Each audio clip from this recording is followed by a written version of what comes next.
Yo, what's up, Raider Nation? Can I get 20 Chucky heads in the chat? And I'm going to drink out of this Raider Pig's asshole right here.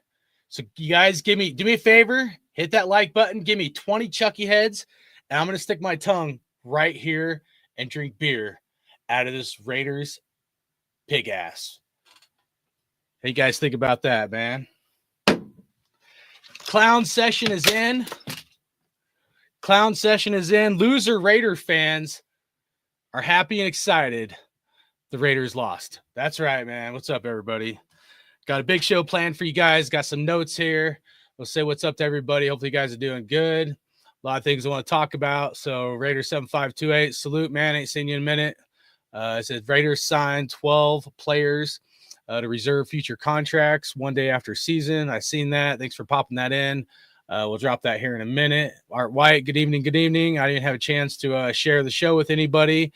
So if you guys don't mind, share the show with somebody. Would appreciate it. All eyes on G. What up? What up? Mark Cabone said, when the Raiders make an announcement, this is getting ridiculous. Should definitely know which way they are going, dude. Ryan Miller, dude. What up? Good to see everybody. I should post this here real quick. How's everybody doing? How you guys feel after today, after last night, as the season's ending, man? Been a busy day for me. Hopefully your guys' 2025 starting out all right. Been interesting 2025 so far in the world with the Raiders, everything, man. So, but yeah, let me know how you guys are doing. What do you guys think of the coaching press conference? A few things I want to talk about on that. Quarterback options.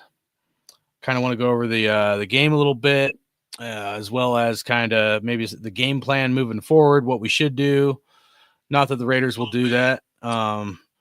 Raiders are constantly known for doing not smart things, so kind of expect some silliness to happen. Been trying to ready myself for some of that. But who in here had a chance to watch the press conference from Coach Antonio Pierce? What do you guys think of that? Because I watched it, and I'm probably more optimistic than a lot of other people, but I know there's a lot of other people out there that are like pissed off. To me, it's kind of funny. Some of the people that are mad or whatever, but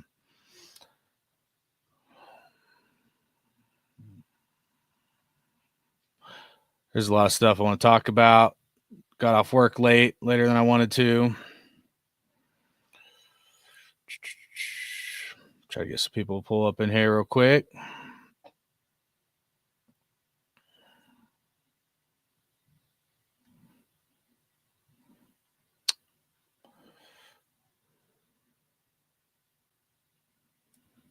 Sorry, guys. 1 second here. What is it? There you go.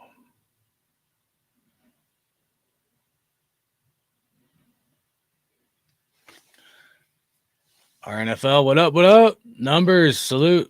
Everybody, hopefully you guys are doing good. Let's see if I can piss some people off tonight. Coming up here. Make sure you guys share the stream with somebody. Tell a friend. Just going to message a few people. See if I can get anybody else up in here. No.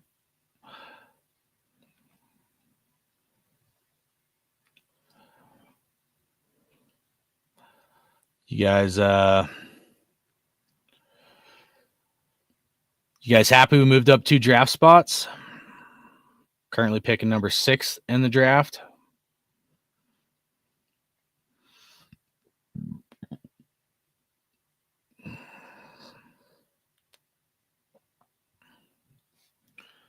All right.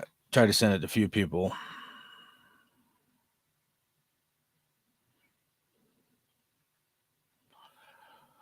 Always scrambling last minute.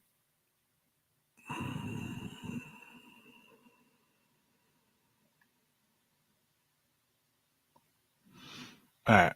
That should be good enough. Send it to some of the people I have in my contacts, but what up? John Raider 98. Mike Hawley said the Hendon Hooker AOC camp battle is going to be crazy next year, dude. Nice. Oh, man. That was a good one. I got a Hendon Hooker thing I want to talk about coming up here, man. All right. I think ready to get this party started. So what do you guys think, man? Charger game. I was hoping. So like I felt like Aiden O'Connell had to do really good in the Charger game. He did okay, but he didn't do great. You know, if O'Connell really wanted to solidify himself for a starter going next year, I did feel like O'Connell had to play a really good game. That interception right before halftime, where the Chargers went down and got a touchdown, man, that one was pretty brutal. And overall, just his play wasn't like great. And there's probably a lot of Raider fans out there. It's like, I told you so or whatever. And, you know, I'd say I'm still like 50-50 on the O'Connell deal. I don't feel like he was set up for success. You also have to look at like some of the talent that the Chargers have and some of the talent that we have. And I think when you analyze it from that perspective, I feel like, you know, we did the best we could with what we got, but the Chargers are far more stacked than the Raiders. Like our offensive line is I would say not very great yesterday. The running back, the interception that O'Connell did throw right before halftime was to Chris Collier, number 33. Like that guy, what is that? The fifth running back on our team or some shit, fourth or fifth running back. We just picked him up not that long ago. So I don't know if that running back ran the wrong route or just O'Connell threw a bad ball, which could be, but nevertheless, you're on your fifth running back, and it's hard to have continuity when you have that like as much change over as we've had, you know. I know there's a lot of people out there that talk about O'Connell versus Minshew and how, you know, will Minshew beat a Ravens team? Well, we also had Devontae fucking Adams, bro. Like people that are like, well, Minshew beat at least, you know, a team that was like somewhat good. We also had Devontae Adams, and some things were set up differently on our team. We had a lot more less people hurt at that point in the season when the season began, to include Christian Wilkins or Wilkinson or whatever, you know, when the season started versus when O'Connell was in. So I did want to beat the Chargers. You know, there's probably a lot of Raider fans, what I'm calling loser Raider fans, that wanted us to lose. I don't have that mentality, and that's not the take that I'm going to have, man. You know, like I said, you guys can go listen to the boot beer drinker wearing the fucking headphones, drinking fucking beer out of whatever the fuck it is, animals' asses, dude. You know, you can listen to those clowns, and how many people have been fucking wrong about this team for God knows how fucking long, man. Because they have, and they won't own up, and that's just the fact of the matter, dude. And they're like, you know, they're like happy. It's so funny, dude.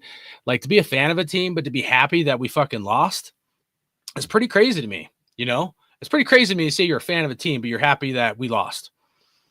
Just like that whole concept, like, is just beyond my grasp. It sends my emotions through the fucking roof because I don't have that. I don't have that within me, dude. I really fucking don't. You know, any loss, I don't care what level it's been on in my life. Like it does not settle well with me, you know, but there's also a lot of guys out there that are weak-minded these days, you know, and a lot of them are the ones that are okay with that kind of mentality. I'm not. And if you're on that side of the fence, then so be it. But it's funny because some of them were like pissed off that we or they're happy that we lost, but then they're pissed off that we kept our coach. Go figure, dude. It's pretty funny to me. Or as of now, we're keeping coach AP. So that part's kind of funny to me. But overall, I just felt like the Raiders did, you know, we're playing second, third stringer guys. You know what I mean? Like for us to go against a Charger team, you know, it was going to be a tough order for us to fucking beat them. You know, it really was. And fourth, fifth string running back. You know, we don't even have a wide receiver one, you know. Quentin Johnson for the Chargers looked like the next fucking coming of Jerry Rice or some shit, catching everything. And that dude usually misses a lot of balls. Quentin Johnson usually misses balls. So he was on fire last night. I think that dude had like 178 receiving yards or some shit. And like Raiders couldn't stop him. You know, I do feel like there's a lot of guys that tried on our team, but trying was not good enough. If we want to beat a team like the Chargers, you got to play almost like mistake free, especially when we have a lack of talent on our team right now and the injuries. So overall, I mean, it is what it is. Season's over, but I know there's a lot of Raider fans that are like chuckling and laughing, and they're like, "Oh, I told you so about O'Connell," or "I told you so about the Raiders," or "I told you so about AP." And to me, the whole thing is just like one big fucking ass clown show of jackasses, you know, all around, jackasses everywhere. So, and there's a lot of topics I want to get into. I'll talk about some stuff coming up here about the coach, free agency. We'll look at some quarterbacks, and I think that'll probably be about it. Oh, and the game plan moving forward. So, all right, let's get in the chat real quick, man. Salute all you guys. That's right, James Furpo. Raiders. Here's Greg. He said, shout out to you. He said, can Drew Aller please win the national championship game so we can draft him? That'd be sick, bro. That's one of my notes in here. He does look good, man. Mike said, O'Connell's not a starter. Never thought he was. And let's not forget, there's so many burner accounts in here. I'm not saying Mike's one of them, but some burner accounts gonna get clapped tonight. I know when they're coming. I know most of my subscribers in here. I've been a Raiders fan 50 years.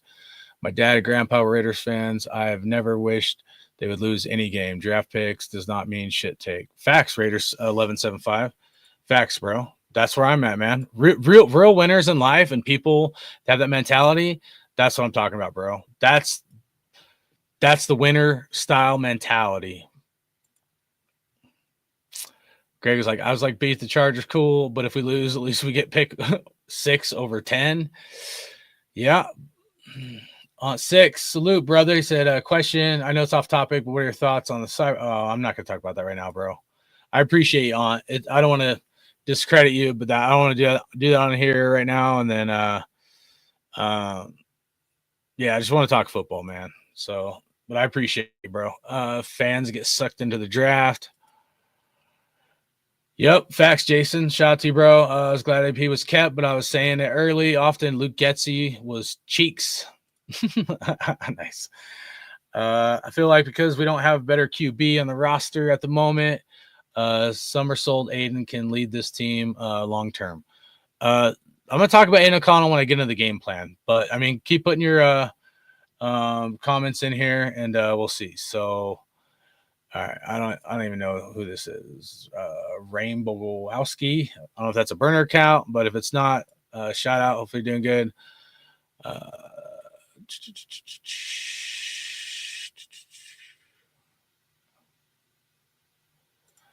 Said, how I feel about Mason Graham, D tackle for Michigan. I haven't paid too much attention to him.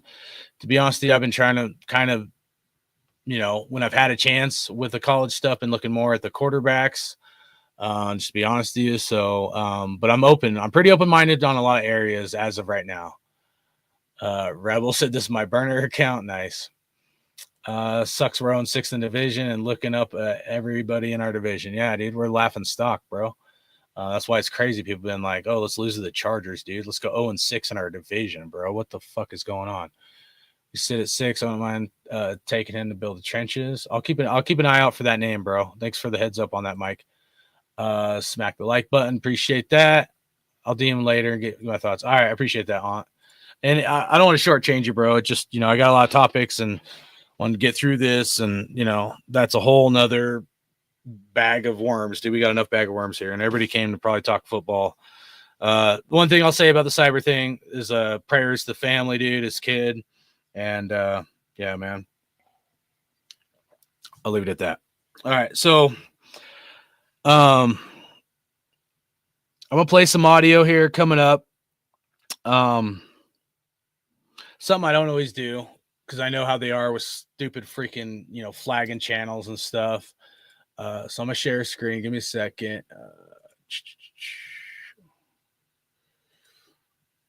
I'm gonna share this one. All right, we're gonna do kind of a live reaction of Coach Antonio Pierce here, and kind of see what you guys think on this. This is on the quarterback position. observation. I'd like you to know if you tell me if it's fair or not. You haven't seen enough, in my opinion, to determine whether he's a QB1 or not, but he certainly deserves to be in the competition. Would you agree with that? And do you need to go forward and keep looking till you know you have the guy? Well, I think with Aiden, I think what you're seeing is somebody that's finally played 17 games, right? That was his 7th game as a starter. I think you got to look at just the whole platform of it. Not one time has he went in as a day one starter, right? He's been either thrown in the game or coaching change or, bench quarterback. So what does that look like maybe when he has a whole offseason as the guy? So I think a lot of guys have to go into that evaluation. But I think what you see with Aiden, like we saw last night, some big-time throws, some throws we want to take back and not do. And, obviously he's still working on mobility. He got out the pocket again there. So there's work there for a young player that's going in year 3. All right. So kind of want to get your guys' thoughts on that. I felt like Coach Antonio Pierce felt like he was really honest about Aiden O'Connell. He didn't fluff him up. He wasn't fake with us, right?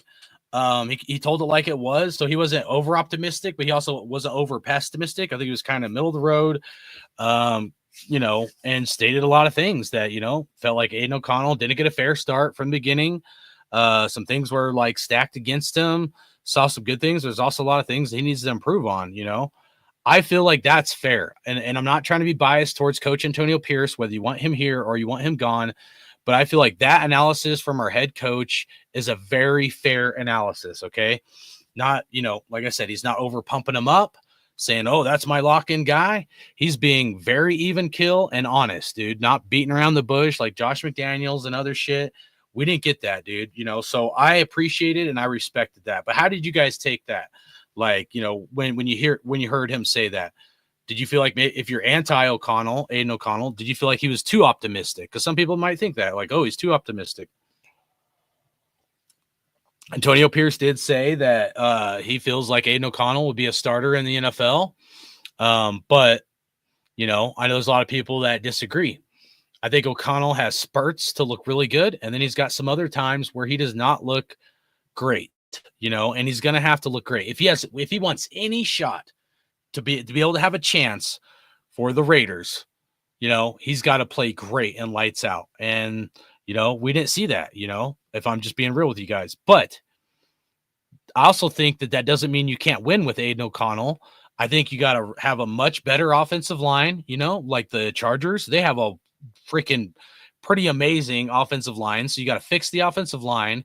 You got to have a running back and a running game. You got to have a number 1 wide receiver, right? Like there's so many things that goes into a team, let alone an offense being successful. You got to have a play caller and a scheme, you got to have all these things working together. And if you have an Aiden O'Connell, those things better be working a lot more than maybe other quarterbacks that are more athletically gifted, And the one thing I'll say about Aiden O'Connell is that dude needs to get a hold of freaking, one of my Army buddies or a Special Forces guy to train Aiden O'Connell how to get his lower body stronger. Dude, there's people out there, guys, that can help. And I'm not saying Aiden O'Connell is going to run a 4.540 or a 4.240. No, but there's guys out there that can train Aiden O'Connell so he's not as flat-footed, and to get him with stronger ankles and stronger lower legs. His legs are like a fucking toothpick, And I'm not asking him to be a mobile or a running style quarterback. I'm asking Aiden O'Connell to get better at being a scrambler style quarterback. So Aiden O'Connell, if you hear this, Aiden O'Connell, I hope you do. You got to fucking hit not just the weight room. You got to do agility shit and get your lower body strong as fuck. You know what does it, dude? Like with the Army guys, man, you put a 40, 50-pound rucksack, at least a 35-pound rucksack on your back, and you go start ruck marching and you start running every day. I guarantee you, dude, if Aiden O'Connell did some of the workouts that we did in the Army and that Army guys do, dude, his lower body will be strong as fuck, and you'll see his legs move a lot quicker. But he does look like Bambi on ice. You see that dude run, and you're like, oh shit, he gets tackled. You're like, he's gonna break a fucking leg, man. Like when he got tackled, I was kind of scared for him, dude. I'm like, dude, that dude like falls down. Some people are kind of like bigger, but they're kind of graceful when they fall. O'Connell gets tackled, and it's like timber, dude. It's like somebody just fucking cut a tree down. It's like timber. You're like, oh shit, here goes O'Connell. And so that dude, I'm telling you, O'Connell, you got to fucking get your shit straight, man. not just upper body. And I don't know what the fuck this team is doing with all the injuries and getting hurt like all year long. They got to change out like some of their workout programs, and they need higher agility and a different kind of strength than whatever the fuck they're doing, dude. Because what O'Connell's doing, there's times where he's got an accurate arm, but he's got to get those legs fucking stronger. If he wants any shot, he's got to fucking focus on that, guys. So scroll back up, and he's older, right? And like people are like, oh, Tiger don't change his stripes. I'm telling you, I gave 2 stories about myself. If you put your mind to it, you can do anything, guys. I'm telling you, you can do anything, especially when it comes to working out and being physically fit and shit, man. He can work out to get the lower body strength that he needs to be a little bit better. Okay. I mean, I would like a lot better, but I'm just asking like little minimal fucking improvements, because if he starts with little, then he can get a lot bigger improvements, but he's got to work on it. It's going to take focus. It's going to take a lot of blood, sweat, and tears on his part. And it's up to him if he wants to take that jump or not. But I'm telling you, if Aiden O'Connell wants a shot to be the starting quarterback or even to be competing for a starting job, he's got to figure out a way to get his ankles, his calves, and his legs extremely fucking strong this offseason. So, J-Dog, what up, big dog? Hope you're doing good. Raider Way says he knows his weakness. Art White. Need a running back, wide receiver 1. You see the holes in the offense, and creative OC. I'm not sure. People are gonna think I'm crazy. I'm not sure Scott Turner can't be a good offensive coordinator, guys. I'm really not. All right. It said great backup only. Art White, O-line. Jason said feels like he hasn't hit his ceiling yet. Art White, holes are obvious. Yep. Most of us know him, dude. Adrian, my brother that sent me this awesome Raider jersey, dude. You guys can ask Adrian how to get your lower body fucking straight. The Raiders should sign Adrian to fucking train them how to get their lower body fucking straight. I guarantee you, Adrian knows how to fucking get that shit done, man. My Army brother right there. AP here to stay, or is something else brewing for AP to stay on the staff elsewhere? I know that some people are speculating. I mean, I think if it's not variable, I think Antonio Pierce is going to be our coach. Not one guy. What? Not one guy win games. Yeah, it's a team sport, bro. Brady's going to bring that motherfucker back. Who you talking about? Rebel? Who you talking about? Bring who back? Talking about Josh McDaniels or some jackass shit? Not saying you, but like they would do some dumb shit like that. Mike Hawley. I don't think it would have mattered who started as long as Getsy was OC. AP's real regret should have been hiring Getsy. We're going to get into that, bro. I'm going to save that. Al's Ghost, salute, bro. Hopefully doing good. Thoughts of AP getting fired needs to stop. Would have happened by now. Revenge tour 2025. Facts, bro. Facts, man. We're going to get into something coming up here. Have Deuce jump on his back and run. Nice, dude. Man. Needs to learn how to fall. I agree with you. Yeah, dude, that fall was like, dude, was I the only one when O'Connell got tackled? I was like, dude, he's like, yeah, he needs to like stretch. Dude, he's got to get that lower body fucking strong, man. It's fucking pathetic, man. The whole NFL is injured this year. Crazy.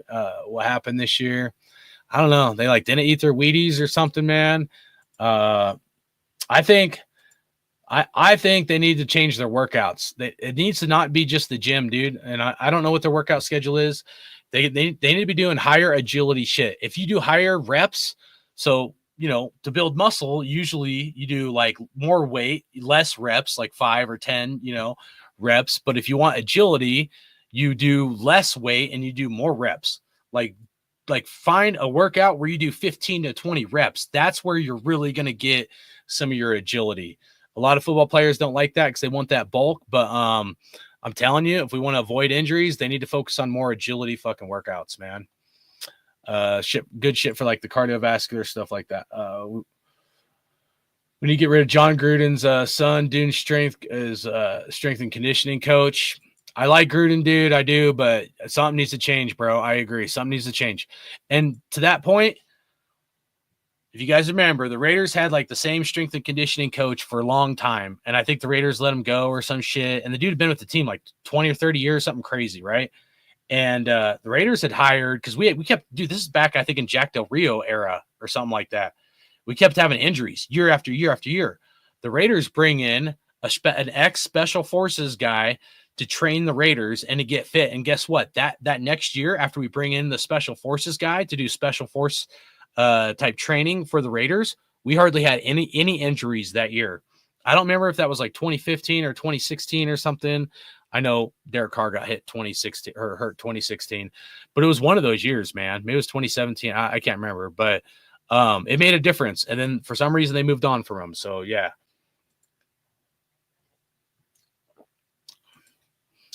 Gruden's son that put this team to fail in strength, something. It has to be, but here's the thing. It can't just be all bulk, dude. You got to have agility, bro. You got to have agility muscles, man. Yeah, I know he's solid muscle. He probably barely wipes his butt, dude. You got to be more than just fucking muscle and shit, dude. I'm not sold on Scott Turner at all. Offense looked better, but we still struggled to get into the end zone. We saw the back of Carlson jersey way too much. I agree, but there's other aspects I think falls way into that, bro. You know, I'm just gonna leave it at that for now because that's part of some of the stuff I want to talk about coming up here. Let's talk about Carr, that motherfucker or Tucker.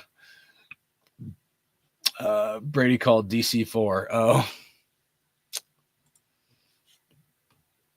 you talking about Brady gonna bring back Carr? No, Brady would never bring back Carr.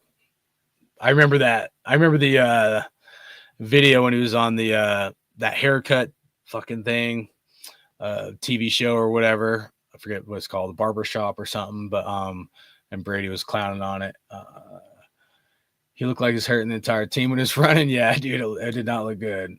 Gruden, offensive coordinator. I would take Gruden as offensive coordinator. I actually would, dude. I know you're joking, but I probably would have, bro. On 6 at Hardcore. I still, you're still still in love with that hooker from Detroit. So if you're willing to give up for him, yeah, I have Hendon Hooker on my list. We're going to talk about it. Shout out, J.O. Worthy said, we got to hire Vrabel, have a freaking O-line, drag carry, pulls, deadlifts, a lot of uphill sprints. Facts, bro. Facts, man. Adrian knows, dude. Adrian knows, man. Dude, I never do like real quick. So like I used to work out and the most I could ever bench press was 210, right? 210. I go in the army weighing a buck. I was scrawny, dude. I weighed $145 when I went in the army. After basic training, so like in a 3-month period, I weighed 100 and I think it was 78 pounds. Never bench pressed. Never went to the weight room. All we did was push-ups, sit-ups, and like agility shit. And then I go to my unit, and it's like a couple months in because like they usually don't let you go to like weight lift. Most units don't. So like we never got to go to like the actual gym. One day we go to the gym and we decide to max on our bench press, and I bench press 250. I weighed probably 165, so I cut a little bit of my weight, but I was like benching 250 without practicing doing bench reps at all, guys. I wasn't going to the gym. We were only doing like physical training stuff for the army. So from the ruck marching to the pull-ups, the push-ups, you know, you do a lot of high agility shit. All that high agility shit made me bench more. Obviously I was older, but bench more than when I was younger and I was going to the gym every fucking day, you know? And that's crazy, dude, to increase 40 pounds on your bench press from not lifting any weights, from just doing high agility shit. That's pretty nuts, dude. I was stronger from the army in our workouts than going to the fucking weight room. No shit. So, yeah. So, anyways, my army buddy, AG Raider, he knows what the fuck he's talking about, man. If you do it right, you can be one fit motherfucker.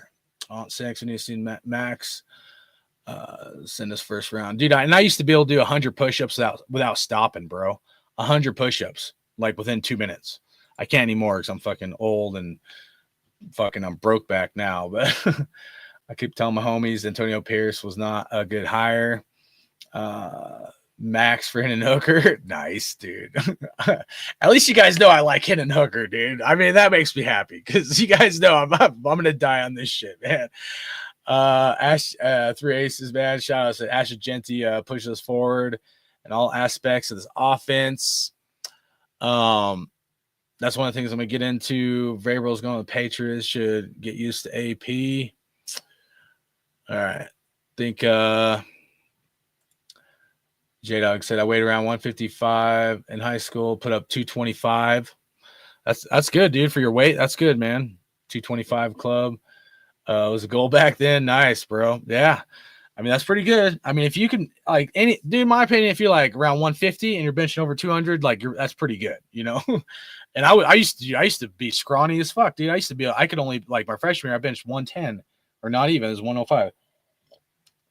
So now I don't know what I do. I weigh a lot more, but, you know, I might be able to do 210 still. I doubt I could do 250. That was, dude, we used to do some crazy shit, dude. You know, like we'd run, dude. We'd do like at least every morning, like a 2-mile run. Sometimes we'd run for like a half mile, stop without taking a rest. You just like stop, start doing push-ups, like 30 or so push-ups, you know, sometimes more, but like 30 push-ups and like 30 sit-ups and get back up and start running, dude. And then stop, but like you don't get a break. You just start doing push-ups and sit-ups again, dude. And it was nuts. And like, you would not believe from going from a straight run to doing push-ups and sit-ups, how much that will smoke the shit out of your body, dude. That will make you so fucking fit. Little stuff like that. And push-ups, dude, you can do close-handed push-ups. You can do like regular style push-ups and far away. And each of those, so this is what I would do. I would do far away push-ups. Sorry. Far away push-ups like this, my hands spread out far, and then I would do regular push-ups and I would do close push-ups, and those three things work your different like pec muscles, dude. It's crazy. You wouldn't think that. You could throw a vest on, you know, an extra, 10, 20 pounds on your body and work out with that, and that will fucking help get you muscle too. And you're not even like at the weight room. But anyway, so all right. So next thing I want to get into, something that I think is important because I noticed it January 1st. I noticed it and I'd said something about it, but Coach Antonio Pierce had said something about he should have followed his gut this season. So I want to play that clip coming up here, and I want you guys to listen to it, and I want to see what you guys think of it as well. So pull it up here. Because I think this is important for us to like all understand about this year, and something that I've been suspecting and I've even talked about all year long. Personally or professionally, where do you feel like you have grown the most over the last 2 seasons? Yeah. I'm gonna go back to it. Just patience, What I need to do a better job of, and I was asking that question earlier, I need to go with my gut. I did that a lot. I was better at that last year. This year, I didn't do what I wanted to do as much as I wanted to do it. And there was a reason behind that? No, just lessons learned. Coach, going back to training camp, one of the important things that you mentioned was brotherhood, was being able to play for each other, and that. All right, so that was the main thing I just wanted to touch on there real quick was, Coach AP talking, like some of us have suspected and talked about how, there's too many chefs in the kitchen, right? There's too many cooks in the kitchen kind of thing, too many Chiefs, not enough Indians kind of thing. And I think some of us suspected that through the season. And what he said right there, like, that he should have trusted his gut. I think that's important. I think there's a lot of nuggets, but the two things that I want to take away is what he said about the quarterback position about at the beginning that we listened to, and then the gut check thing, and when he's like straight up saying that he should have started Aiden O'Connell instead of Gardner Minshew. And so one of my critiques, okay, I know some people have gone off the deep end on some of this stuff, pulling out certain cards. I'm not going to go down that route. Okay. I do have an opinion that I'm stronger on than other people to some areas, but I feel like the biggest mistakes made from this coaching staff was, and I've said this before, I'll make it quick, but was the Luke Getsy hire, giving Gardner Minshew a contract, and then starting Gardner Minshew instead of Aiden O'Connell. Okay. So people are like, Aiden O'Connell's never going to be a starter or whatever. Hold on a second, guys. And I don't want to pull out the excuse card for Aiden O'Connell. I don't care if it's Shedeur Sanders. Okay. I really don't. I don't care. I mean, I do, because I don't want Shedeur Sanders. If I'm just being real with you guys, I want to look at other options than Shedeur, but, and that's just where I'm at with Shedeur. But nevertheless, that a quarterback has to be set up for success, no matter who the quarterback is. And when you have a star running back like a Josh Jacobs and you get rid of him, a Devontae Adams that wanted out. Okay, I think part of it was the Raiders. I think part of it was Devontae, maybe going through midlife crisis. I don't fucking know, but shout out to Devontae Adams. You left the Raiders to go to the Jets, and how good did you guys do? That's pretty funny, right? Devontae Adams getting his head taken off over there for the Jets, you know.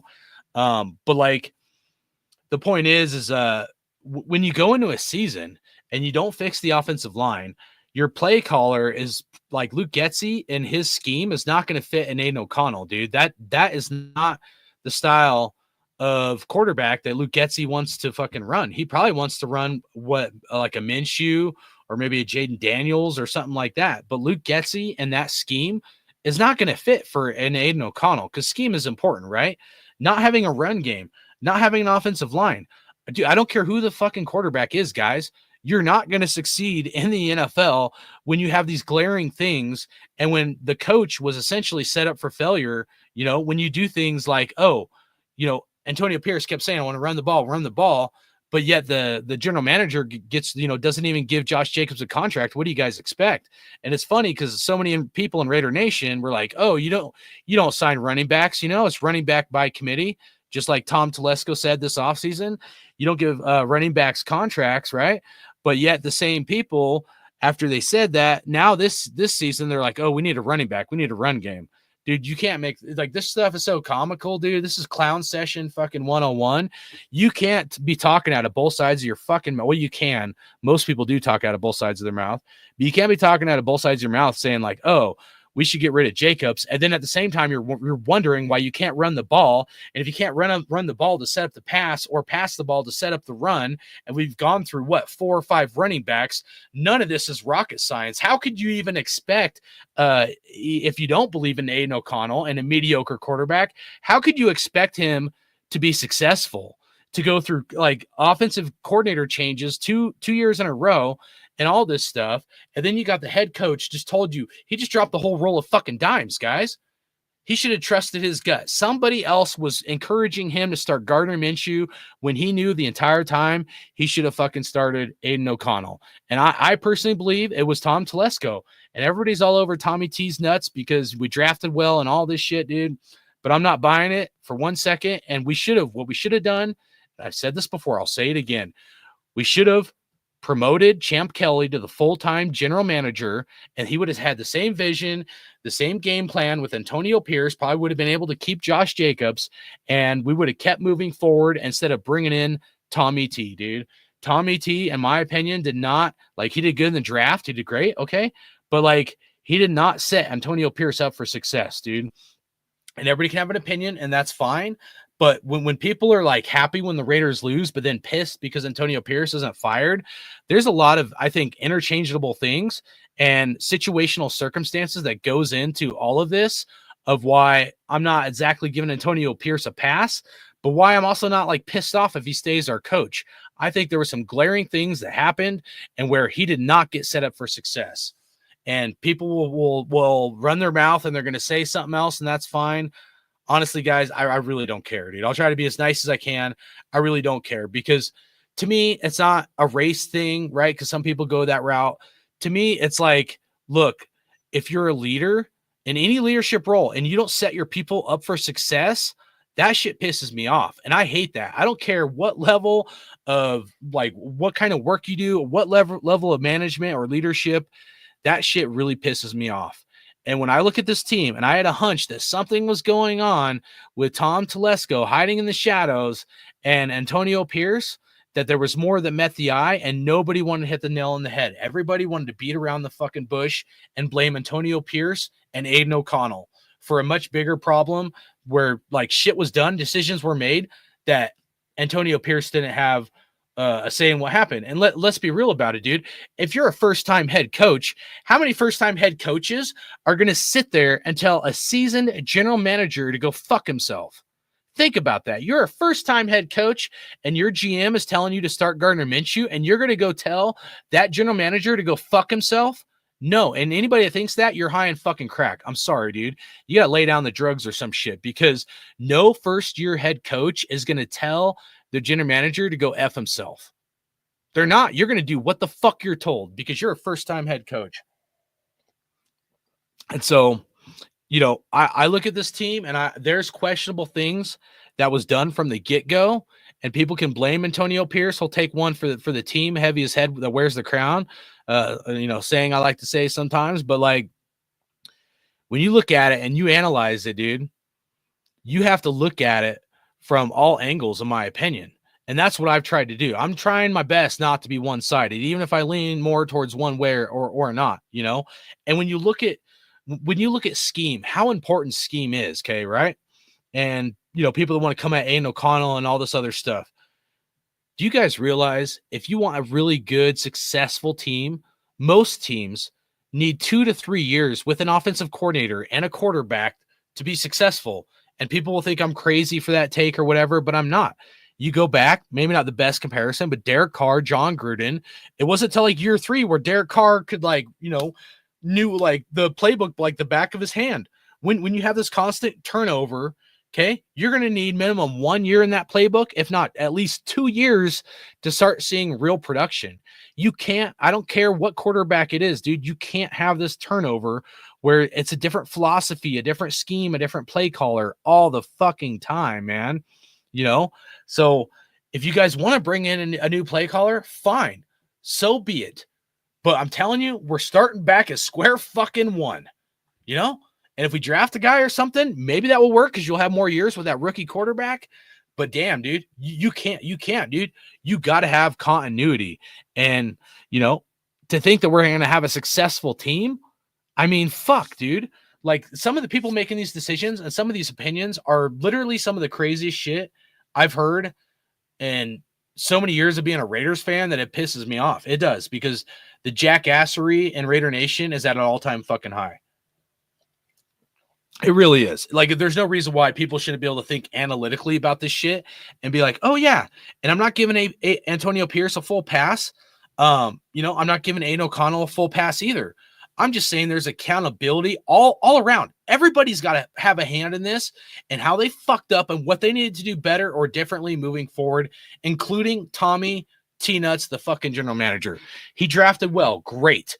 He did not do good last offseason, last free agency. Who did we get? One guy? I mean, we haven't signed anybody. I mean, come on, guys. Let's be fucking real about this shit, So,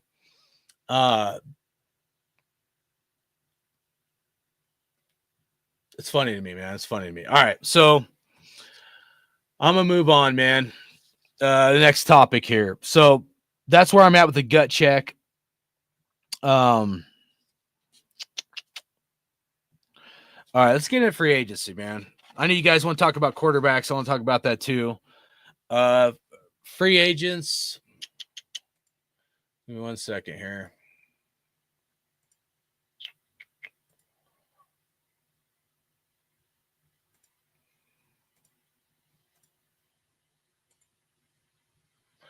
All right, let's start with the quarterbacks, okay? We're going to get into the game plan moving forward with free agents.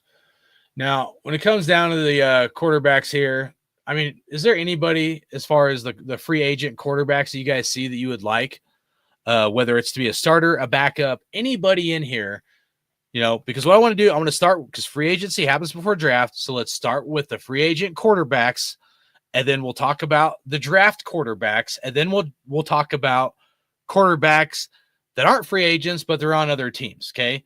Like an Aaron Rodgers or something, that's still under contract, okay? So here's the SPO track. These are all the quarterbacks that are going to be available free agents, Sam Darnold, Zach Wilson, Trey Lance, Jacoby Brissett, Taylor Heinicke, Marcus Mariota, Drew Lock, Jarrett Stidham, Andy Dalton, Justin Fields, Joe Flacco, Jameis Winston, Mac Jones, Carson Wentz, Brokeback Jimmy, Casey Keenum,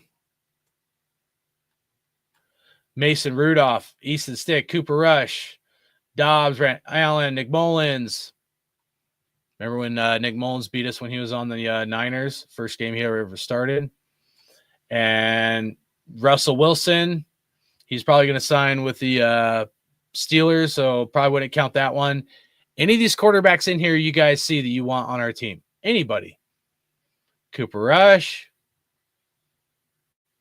Mac Jones. Oh, Mac Jones, he's great, huh?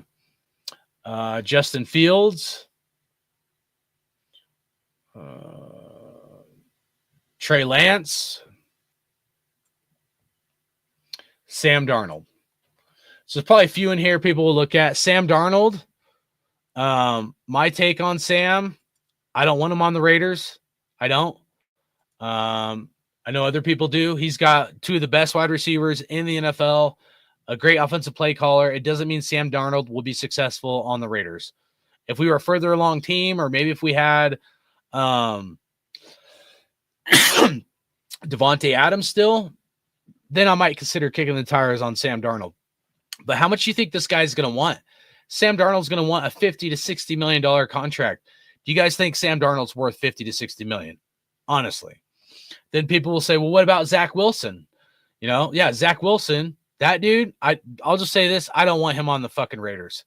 The one guy I think you could get for dirt cheap that I would be interested in, believe it or not, is Trey Lance. I would bring in Trey Lance as a backup. You know, don't pay him much. So I'm not saying the starter, but that is one guy that had potential for whatever reason. Like maybe he threw in the towel. I don't know, because, you know, Cooper Rush for the Cowboys has got the second string job and not Trey Lance. I would like to see if there's anything within Trey Lance. So I would, you know, kick the tires on him, not to be a starter, but, you know, see what he's got. Jacoby Brissett, no thank you. Marcus Mariota, no. Drew Lock, no. Stidham, no. Justin Fields, another interesting one. Justin Fields. But again, you get into the aspect of, are you willing to pay Justin Fields 50 to 60 million? Justin Fields is not going to want a 1-year contract with a team, you know, making 10, 15 million or 20, 25 million, even though he sat on the bench. I'm telling you, Justin Fields is going to want a Kirk Cousins type contract. Kirk Cousins contract. Do you guys remember how much Kirk Cousins ended up getting paid?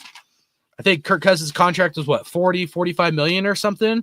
So, you know, are you guys willing to bring in Justin Fields?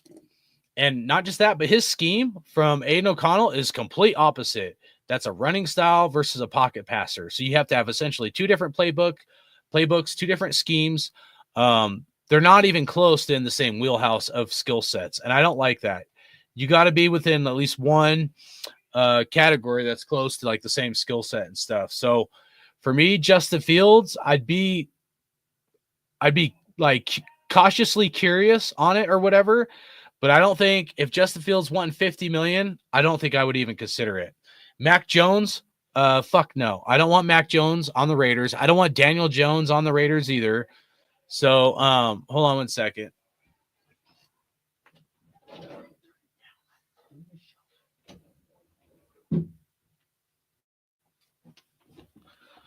Sorry, guys. Yeah, Cooper Rush there, Joshua Dobbs, no. Pretty much, I don't want any of the other quarterbacks. Russell Wilson, I think he's going to sign to the Steelers. So I don't even think, you know, that's one to even like, you know, consider. So what do you guys think, man? Is there anybody on that list that you want on the Raiders? And I'm being serious. I'll try not to throw darts at you and stuff. Before we'll get into the draft coming up next. But is there any of those quarterbacks you guys want, man? Yeah, Mike, exactly. That list is terrible. Thank you. Comment in the night, dude. That list is terrible, bro. No, there's nobody. And same with you, Pigs. Appreciate that. Yeah, there's nobody in there that I would really consider. I would consider a third string guy like Trey Lance just to see what he's got. You know, now if you're going with a Justin Fields and a Trey Lance as a backup, maybe those guys are a lot more similar in skill sets than a pocket passer, Aiden O'Connell, and a Justin Fields. And I say that because when I say this, I'm like, I try to break it down to 4 categories. You got your pocket passer. You got your scrambler style, you got your mobile style, and you got your running style quarterback. Justin Fields is a running style quarterback, okay? That's way over here. Aiden O'Connell is a pocket passer. That is like way above the realm. That's way above the realm to jump that far in skill sets for those two like variables or whatever, or athletic ability. So that's kind of where I'm at on the QB free agents. To be honest with you, I don't really like any of them. I'm with, you know, some couple people said in here, you know, I don't like any of those. So then I'll list in off a few names, okay, of other quarterbacks that people have talked about. And you guys listen closely.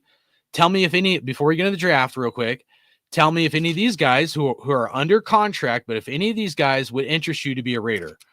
Kirk Cousins, Aaron Rodgers, Kyler Murray, Dak Prescott, Kenny Pickett, JJ McCarthy, Geno Smith, and my guy Hendon Hooker, dude. You know, I got to put Hendon Hooker in there. But nobody's really talked about Kenny Pickett, but I saw Kenny Pickett play, and I was like very anti Kenny Pickett. But the way that Kenny Pickett played before he got hurt, this last like weekend or whatever, or maybe it was the weekend before. But anyways, when Kenny Pickett was playing before he got hurt, he actually looked pretty good. I'll have to be honest. Like I saw some stuff in Kenny Pickett that I'm like, hey, you know, maybe that would be a guy, depending on what like the Eagles would want, because I think he's still under contract. What the Eagles might want to get Kenny Pickett to your team. And I'm not saying trade the farm. I'm just saying that's one to consider. To me, I'll tell you straight up. Kirk Cousins, no and fuck no. Aaron Rodgers, no, fuck no. Kyler Murray, no, and no. Dak Prescott, hell no.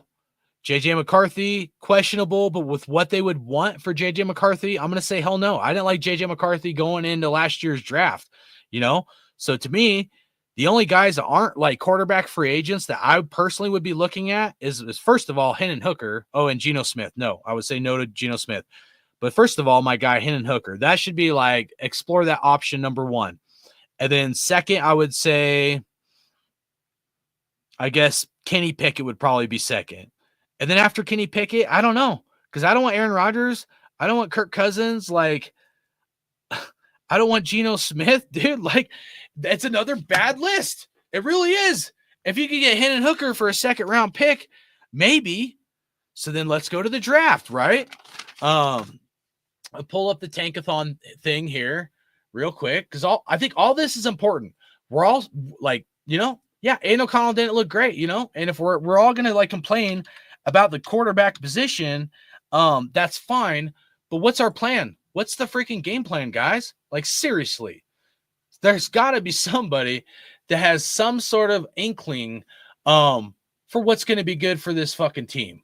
You know, if Aiden O'Connell's not it and we want to explore other options, fine. Or if we want to add to the room, fine. I'm okay with doing that, guys. I really am. But at the same time, what is it going to take? Who do you want and what is it going to fucking take? You know, I just went through the you know, quarterback free agents, the quarterbacks that are on other teams. Maybe you want a Kyler Murray. I don't. Maybe you want a Sam Darnold. Well, he's a free agent, but like maybe you want Aaron Rodgers. No, no, and fuck no. You guys want that clown show over here? Hell no, dude. There's a bunch of guys that are getting way overpaid, and it would be a step back, in my opinion. You know, the only way you bring in like some of those guys, I don't like it, dude. I really don't. Maybe you guys do. I don't.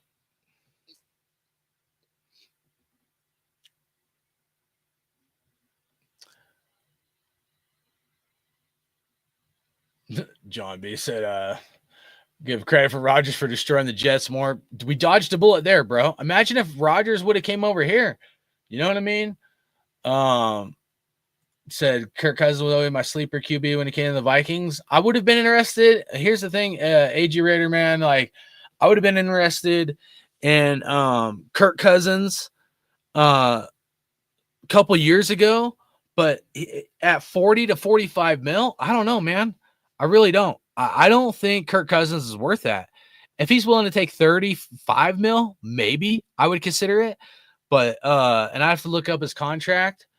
Actually, I'm gonna look it up here real quick, because that's probably the one that I did kind of consider, the Kirk Cousins thing. But when you look at the contract, I don't know, bro. I really don't. I don't think it's a smart move. let me go back. What was it? 4-year, 180 million contract with the Falcons. 50 million signing bonus and 100 million guaranteed. So what's 180 divided by 4? Or I'll just pull up the SPO track right now.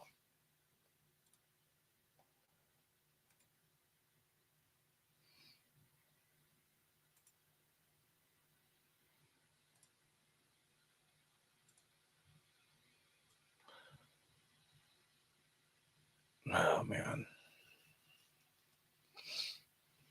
So yeah, 4 years, 180 mil, dude. Average salary, 45 mil.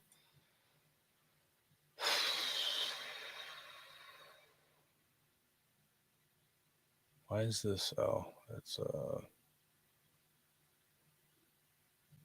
hold on.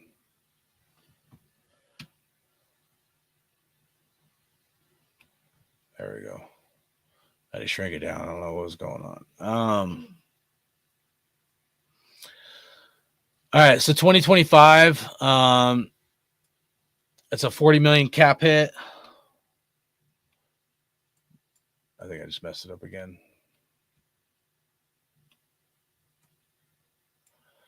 All right, so 2025, 40 mil, base, 27 mil, 26. Ooh, it jumps up a lot. 57 mil because they backloaded the contract. 27, another 57 mil. Potential out 2026, 100 million, 35 million dead cap. So they can get out after 2025. But the Falcons are pretty much stuck in that. And not just that, bro. Like, maybe if the Falcons like released Kirk Cousins and you like, I still don't think that he's worth that kind of money. But if the Falcons like released Kirk Cousins, you know, maybe you consider it. But fuck, what if you got to give up a 2nd round draft pick, dude? You know, I'm definitely not giving up a 1st. What if you had to give up a 2nd or a third round draft pick for an old Kirk Cousins and with a contract like that? That's so to me, I'm out on Kirk Cousins. You know, I was curious on him last year, but when he got 45 mil, I was like, oh hell no, that dude ain't worth 45 mil. So when I look at Kirk Cousins, would I be curious on it to some degree, but not at that money?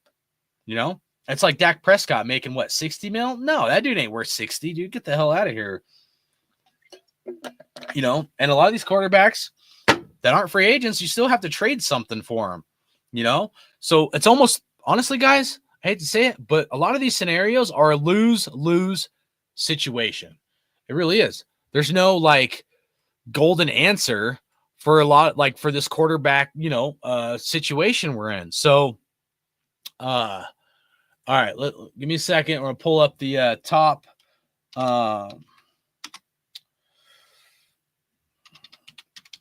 draft QBs. See if I can get a list here and talk about this. No, just give me a list, bro. Let's see if this does it.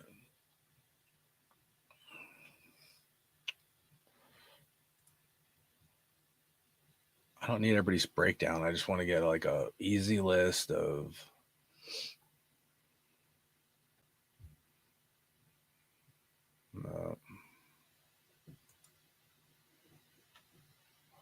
All right, let's use the PFF one here.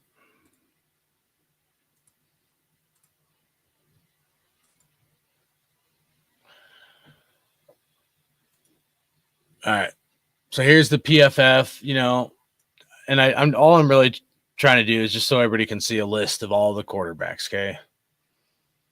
QB1. Whoa. That's not QB1, is it? How old is this thing? Hold on a second. I'm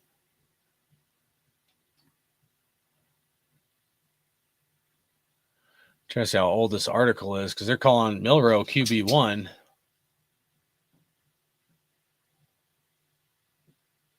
Huh. All right. Jalen Milroe. We know that's not accurate. At least I don't think it is. I don't know why Milroe would be QB1. Cameron Ward, QB2. Shore Sanders. Garrett. LSU, Garrett Newsmeyer, Drew Allar, Penn State. There's a talk that Drew Allar might come out for the draft. It looks like they just went like 5. Okay. But then there's Jackson Dart. Okay, I wrote down Jackson Dart. And so where I'm at with the like college quarterbacks, I tell you right now, I'm out on Shedeur Sanders. I want nothing to do with that dude. I'm just gonna leave it at that because I know it's a spicy topic for a lot of people. Cam Ward, I'm like maybe 50-50 on. And this isn't like, you know, that we're gonna be able to get these guys. I'm just letting you know where I stand. Okay. So no on Sanders, Cam Ward possibly, Milroe possibly if it was a second round. Okay. If you had to draft Milroe in the first round, I think that's just too much. So, I think Milroe's probably going to need to sit for at least 2 years. Think of Jordan Love sat for like 3 years with the Packers. I think that's what you need with Milroe to get the best out of him. The two like, and then probably the most intriguing one as of right now. I'm going to leave Drew Allar out of this for the moment, but is Jackson Dart. When I saw Jackson Dart, there's some stuff that I think a team could really work with at Jackson Dart. And Jackson Dart, he might move up in the first round. He might. But there was some stuff I saw from Jackson Dart where he looks like he could be a really good quarterback. So I don't even know if Jackson Dart would last till the second round. And I don't think he's a good enough quarterback to draft him where we're at in the first round.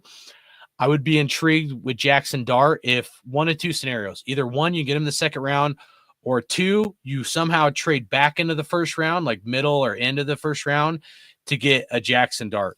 To draft him where we're at 6th overall, I think that's a bit much for me to chew. But it is possible that he might move up on people's draft boards by draft day, and Jackson Dart might be one of the top, 3 quarterbacks that people are looking at, or maybe top 4. And then there's Drew Allar for the Penn State. Drew Allar is one where if he declared for the draft, because there's some talk about that, would I pull the trigger on him at 6 if he was there? Yes, I would. Okay. Would I possibly consider moving up in the draft to get Drew Allar? Yes, I would. Now, would I move up for Sanders? No, absolutely not. If he fell to us, consider it, but I would not move up for Shedeur Sanders. Would I move up for Cam Ward? That's tough for me. I think the only one that I'd be willing to like move up for in the draft is Drew Allar. And so this is just where I'm at on the quarterbacks. Okay.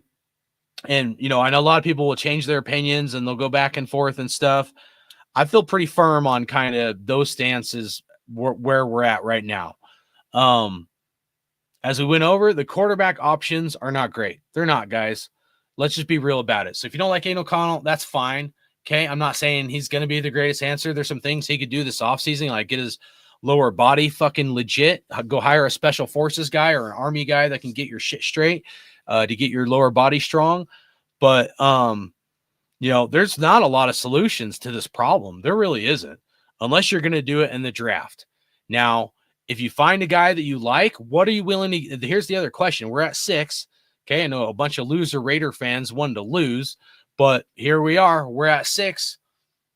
Who's your guy in the draft? And what are you willing to trade for him? What are you willing to trade for your guy? And that's an honest question. Who's your guy that you want in the draft? And what would you give up for him? Would you trade? Because this is possible. Hear me out. I'm not even saying I want this, but I'm gonna say some crazy ass shit right now. Are you willing to trade a Max Crosby and a Michael Mayer and maybe a 3rd round draft pick to go get your quarterback? Are you willing to trade that and the 6th overall pick? Would you do that? Would you trade a Max Crosby, a Michael Mayer, and like a 3rd round draft pick to move up to 1st overall or 2nd overall to go get your guy? And in my opinion, if you're not willing to trade that much draft capital, then it doesn't matter. You shouldn't even fucking care.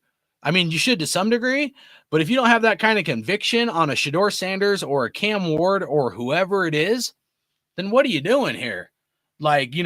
I feel like we're just twiddling our thumbs, throwing darts in thin air and hoping it sticks. And I don't want to do that. I really fucking don't. It's got to be like you have the conviction, you will give up whatever it takes to get that guy. And if you feel like none of these guys are that guy, then just stay put and get best player available. The only player I would even consider somewhat of that kind of trade deal is probably Drew Allar for Penn State. I do like Jackson Dart. I don't think you have to trade up to get him. I hope not, but we see crazy shit happen in the draft all the time, and then if you stay put, then it's like, well, who are you going to get? So, when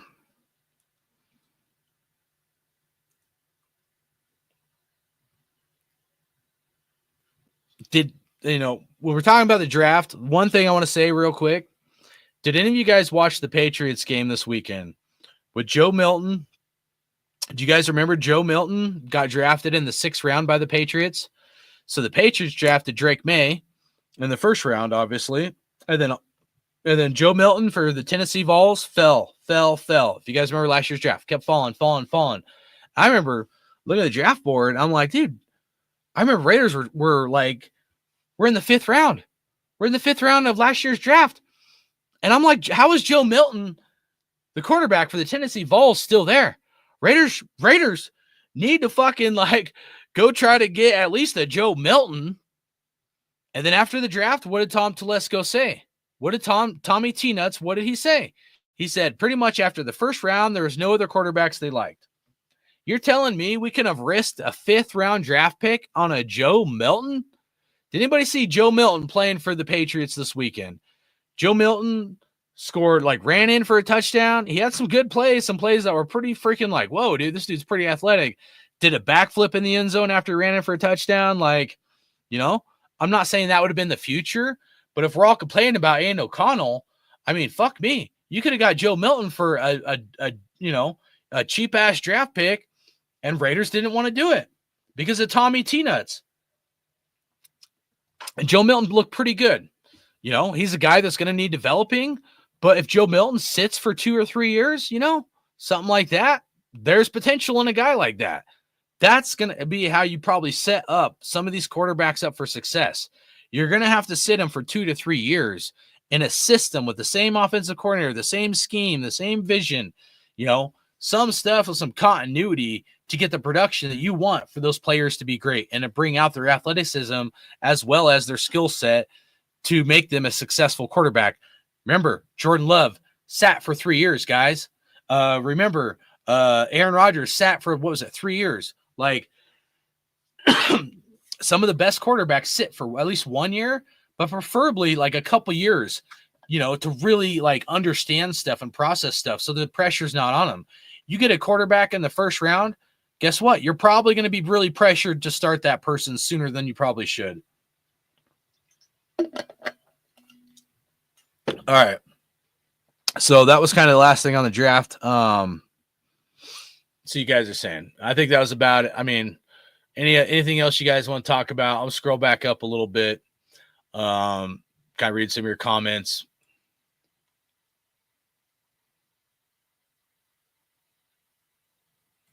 Unknown Raider guy said, I need a GM that doesn't be cheap. Facts, man. We had a ton of money last offseason, guys. We did.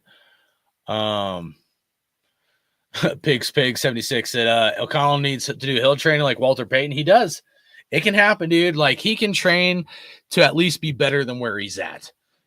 Absolutely. I'm not saying he's going to be a Walter Payton or he's going to be a Justin Fields or, Michael Vick, but that's not what we're asking him to do. We're asking him to get his lower body stronger, man. And I think that's a fair assessment. I've been very pro O'Connell, wanted him to start, but I'm also being realistic that he's got to get his fucking lower body stronger, dude. Those toothpick legs are not going to get it done. For the Raiders or any other team, he's got to get his shit straight. Said if AOC is not by now, I never get there. That's not true, bro. That's not true. I don't believe that. I believe what you put in, you get out. You got to put in the work, bro. You got to put in the work. If you don't want to put in the work, he'll never get there. Is it possible that O'Connell has never put in the work or the kind of work that he needs to? Yes, that is possible. And people say I'm crazy and stuff. Dude, I'm not. I'm telling you. Ask AG Raider, dude. The shit you do in the Army and how fucking strong that makes you, bro. It's nuts. It's insane. you know, and I've rambled about it and shit in the past, but I'm telling you, if you do like a right workout plan and a right nutrition plan, unless you're an old fuck like some of us in here, like you can do things with your body that you didn't think could be possible. Look at Tom Brady and Peyton Manning and how long they played for. And those are two of the least athletic guys you would ever see, but they still focused on their craft and getting their lower body strong, especially their ankles and their legs, man. That's why they were scrambler, pocket passers, / scrambler styles. They can move in the pocket. Unknown Raider guy. Pig said McMillan or Johnson at 6, or we need 3 first rounders. Tommy T, don't trade up. I know he's never traded up, but if Mark Davis, here's the thing too, though, dude, like if Mark Davis says, yeah, you trade up or you're gone, guess what, bro? He's going to be gone, and Raider fans might be pissed off. The people that are all over Tommy T's nuts, might not like that, but Champ Kelly, would probably have no problem being like, yeah, hey, Mr. Davis, yes, sir. I got no problem trading up for that quarterback that we want if they believe in him, So if Tom don't want to get it done, to me, I don't see Tom as the cornerstone piece of this organization. He's a one-year GM that had one good draft, and there's no reason why Champ Kelly couldn't do a damn good job and be willing to trade up if Tommy T don't want to do the fucking job. So I'm not like, I know he's never traded up, but I'm just saying like, where we're at, if their plan, like, is to go get a guy, they, if they believe in him, then they better not fuck it up. That's all I'll say. These QBs are developmental guys. We won't know if they're good for a couple years. John B said, nope, not in this class. James Furpo said no. I'll trade a bag of Dorito and Taco Bell plus our first to go get a number 1 round pick. Oh, dude. Adrian said, fuck no, not this draft. I'm against trading up 3 first rounders. But I'm just trying to be realistic, guys. Like, here's the thing, dude. Do you guys see? Every situation is a lose-lose. Like, I don't want to be a doomsdayer. Every situation is a lose-lose situation. Like, I don't see a winning formula for anything unless you're going to keep O'Connell. And I'm not even saying this is the best game plan, but unless you're going to keep O'Connell, train him, get his lower body fucking stronger, and pick up a developmental QB, almost none of these are good solutions. As far as I'm concerned, except for maybe Drew Allar and possibly Jackson Dart, and maybe I'm wrong. Maybe I'm crazy. That's fine. But at the same time, I'm glad other people are thinking about analytically like myself. And, if I see problems, I try to find solutions. It's not like I'm just trying to identify the problem. I'm trying to yes, look at the options and then oh shit, none of these are a really good solution. What's the solution to the problem? And it's something we need to figure out. And people say, well, I'm not the general manager. I'm not the dude. Raiders and Raider coaches and GMs have been fucking up the Raiders for so long. I don't care what most of these jackasses have to fucking say. Just like Tom Telesco saying running back by committee, and then our fucking running game sucks balls, and everybody's complaining about why we can't run the ball and all this other horse shit, dude. It's like some of this is like, it's really not that hard, guys. It really isn't, dude. Most of us know. Most of us in Raider Nation are pretty smart, and we fucking know, man. I would have traded up for Stroud, but McDaniels messed that up. Yep. I'm with you, bro. Watch us draft a D into the first round, bro. Shout out to Raider Paul. 3 Aces said, who is the top tackle prospect again? I'd have to look it up, man. I can't remember his name right now. I would never trade Max. He's the heart of the franchise. That's where I'm at. Other people are ready to move on from him, but that's where I'm at, bro. But it's something to consider. It is something to consider, dude. If you want your top quarterback, you have to consider what you have that another team wants and what you would get for that person. And Michael Mayer and Max Crosby, I love both of those guys. I don't want them gone. Those are 2 realistic options that we may have to consider using as leverage to trade up. And that's just the facts, man.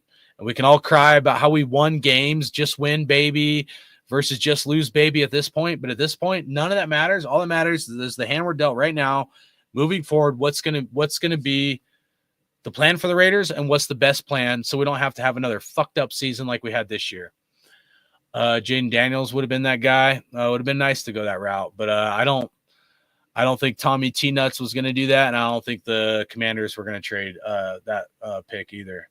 BPA, James Furpo said, best player available. What about McCarthy? You're talking about JJ McCarthy? I don't want him, dude. I had a lot of questions about him last draft. I know he won the championship, but I mean, here's the question you got to ask yourself, J-Dog, and I'm not trying to be facetious towards you, but like, are you willing to give up the 6th overall pick for JJ McCarthy? Do you think if you really think about it, do you think JJ McCarthy is worth the Raiders? If you could just trade your 6th overall pick for JJ McCarthy, do you think that's a fair swap? I think he went 10th in last year's draft or something like that. I do not want that. Plus, you got to remember, you're going to lose 1 year on the contract because he was hurt this year, right? So you normally you draft a quarterback in the first round, you get him 4 years, and then you get the optional 5th year. So now you got to subtract that all down by 1. Now you get him 3 years. You only get him 3 years, and with the 4th year being optional. So you have to weigh that in. And you willing to trade a 6th overall pick? I'm not. If we were picking like maybe 15 to 20 or 25, possibly I'd possibly kick the tires on JJ McCarthy, but not at the 6th overall pick. I just don't think he's that good enough, for my opinion, to be valued at that kind of draft pick trade. Let GM Telesco do his job, pick best player available. Even if we get a QB in this upcoming draft, still got to build O-line. Facts. That's kind of where I'm leaning to, if I'm being honest with you, Miguel, is we really need to fix this offensive line. And it's not, none of these answers are like the sexy. It's not the cool. It's not the fun thing.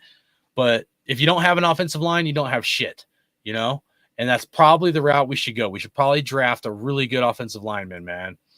Raider Paul said, I want Howard. James Furpo said, best player available. Raider Paul said, first round. James, best player available. Ryan Miller, shout out to you, bro. He said, best player available in the first. Jackson Dart in the second. Take running back, offensive lineman with 2 third-rounders, dude. I like that. I don't know that Jackson Dart's going to last till the 2nd round. Hopefully he will. I'm not sure he's going to last till the 2nd round. I wanted to draft Joe Milton. We were a lot of us in here, bro. If you were tuning in last year during the draft, I mean, we weren't saying first round, but a lot of us in here were like, Joe Milton, anything past the 3rd or 4th round would be a good value pick. A lot of us in here were like, looking at Joe Milton for a developmental QB. And not like a starter necessarily, but again, Tom Telesco said they didn't like any of the quarterbacks after the 1st round, essentially. So, why they said that, I don't know, but it just goes to show everybody that thinks Tom Telesco can do no wrong and did great. Well, he had a chance to get Joe Milton last year, and he didn't even consider it, And to me, I thought that was a huge mistake that we didn't even consider maybe some other quarterbacks. So this is why I say that the general manager, Tommy T Nuts, set Antonio Pierce up for failure. That's one of the things like I'm talking about, man. Heard we go DN first round, bro, man. BPA, easy draft. I like it. McCarthy or Justin Fields. Oh, bro. I'm none. Unless you get Justin Fields for like 20 or 25 mil. Anything above 25 mil for Justin Fields, dude, his arm is not very accurate. He can run, but damn, dude. I mean, at times Justin Fields can throw the ball, but I'm not. It would take a lot to convince me on Justin Fields, if I'm being honest with you. And I don't think I want to explore or the trade value for McCarthy. So took Tommy Etchenberg pick before Joe Milton. Yeah, exactly. We took Tommy who, let's not forget a year before the draft, we drafted Aiden O'Connell. Let's not forget that we could have got Hendon Hooker if we would have traded up 2 picks ahead in the 3rd round. And, here we are. So, for me, of all these, dude, I would still do Hendon Hooker. If we could trade a 2nd round for Hendon Hooker Right now, I would still fucking do that. People think I'm crazy. I'm not, bro. Go watch this tape, man. Hendon Hooker is going to be a fucking stud in this. And like, think about it, guys. Like, real quick on Hendon, I beat the Hendon Hooker, thing to death. But if you're the Lions and you pay Jared Goff money, and Lions got a good chance to go to the Super Bowl, which is crazy to say that Lions and Super Bowl in the same sentence. Never thought it would happen. Hopefully, it gives us Raider fans hope because we've been struggling for so long.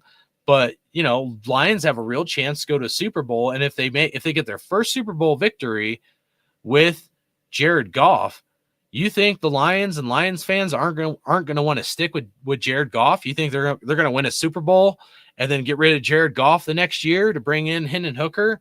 That'd be a hard pill to swallow for that franchise. They waited this entire time to win a Super Bowl, and the guy that finally wins you a Super Bowl, you're just going to throw him to the fucking curb? That would be crazy. Like, you'd probably have a lot of pissed off Lions fans and shit. Like, even though I think Hendon Hooker will be a stud, Hendon Hooker is just being wasted, sitting there, on the Lions. So you would think they should at least consider that trade. I would trade them as much as I love Aiden O'Connell. I'll give them Aiden O'Connell and Hendon Hooker for a second-round draft pick. Boom. So as much as I do like Aiden O'Connell, and I think he does have potential, I would trade a second-round Aiden O'Connell for Hendon Hooker. I might even consider, I think they have a good tight end. I'm trying to remember who their tight end is. Is it Hutchinson or something? But I know I'm wrong on that. I might even consider trading Michael Mayer, for Hendon Hooker. And they'd have to give us something back. I'd probably want like a third round or fourth round draft pick, maybe a fourth round. I'll give Michael Mayer for Hendon Hooker, and they give us a fourth round draft pick. I would probably do that. Not saying they would, but I'm saying I would, because I would, kick the tires on that or something. So, all right, let's get back to your comments. The year we drafted O'Connell, there's better QB options on that draft board.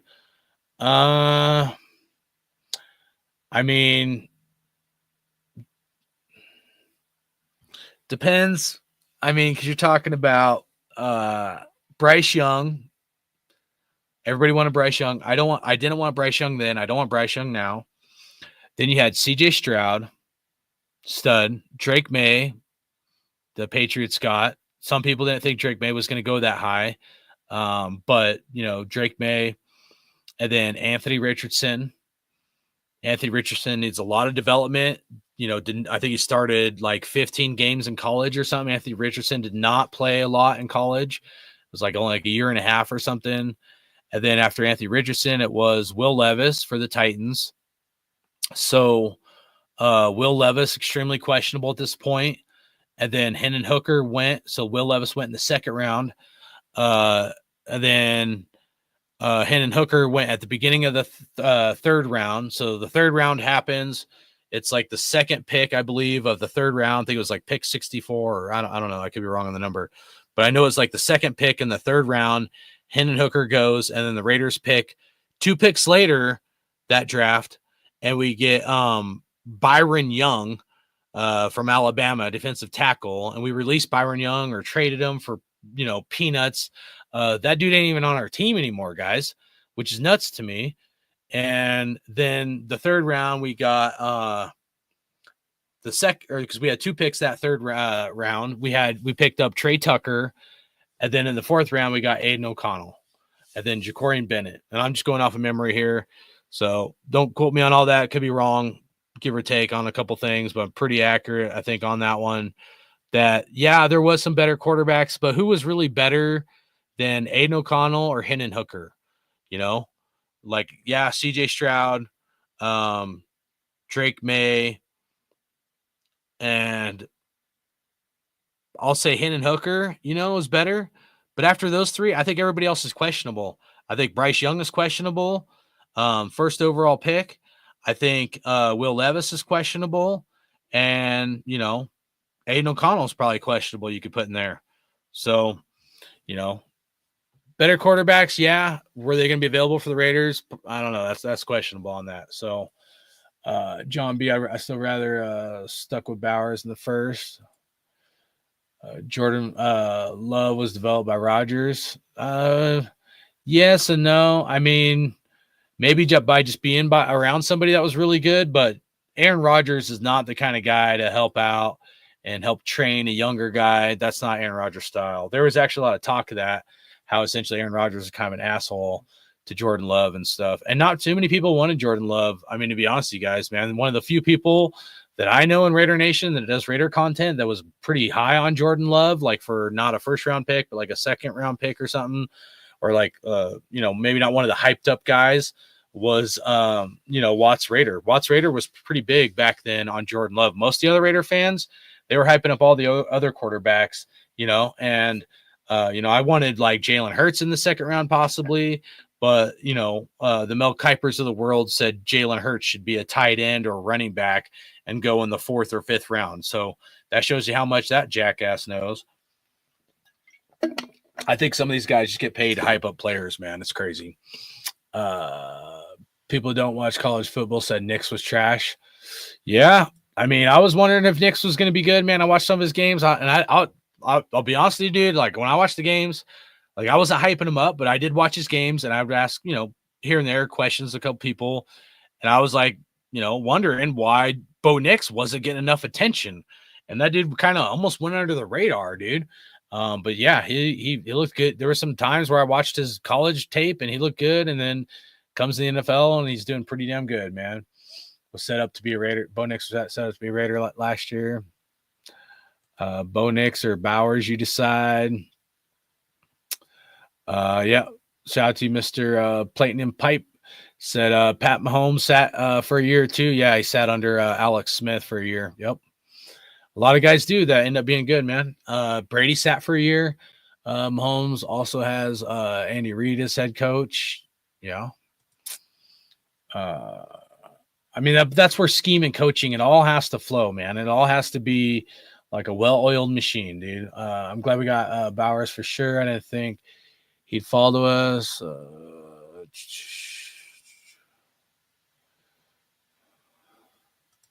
Shout out to Michael 918. Hope you're doing good, bro. It said Tom Brady has said rookie QBs start too early. Yep, he did say that.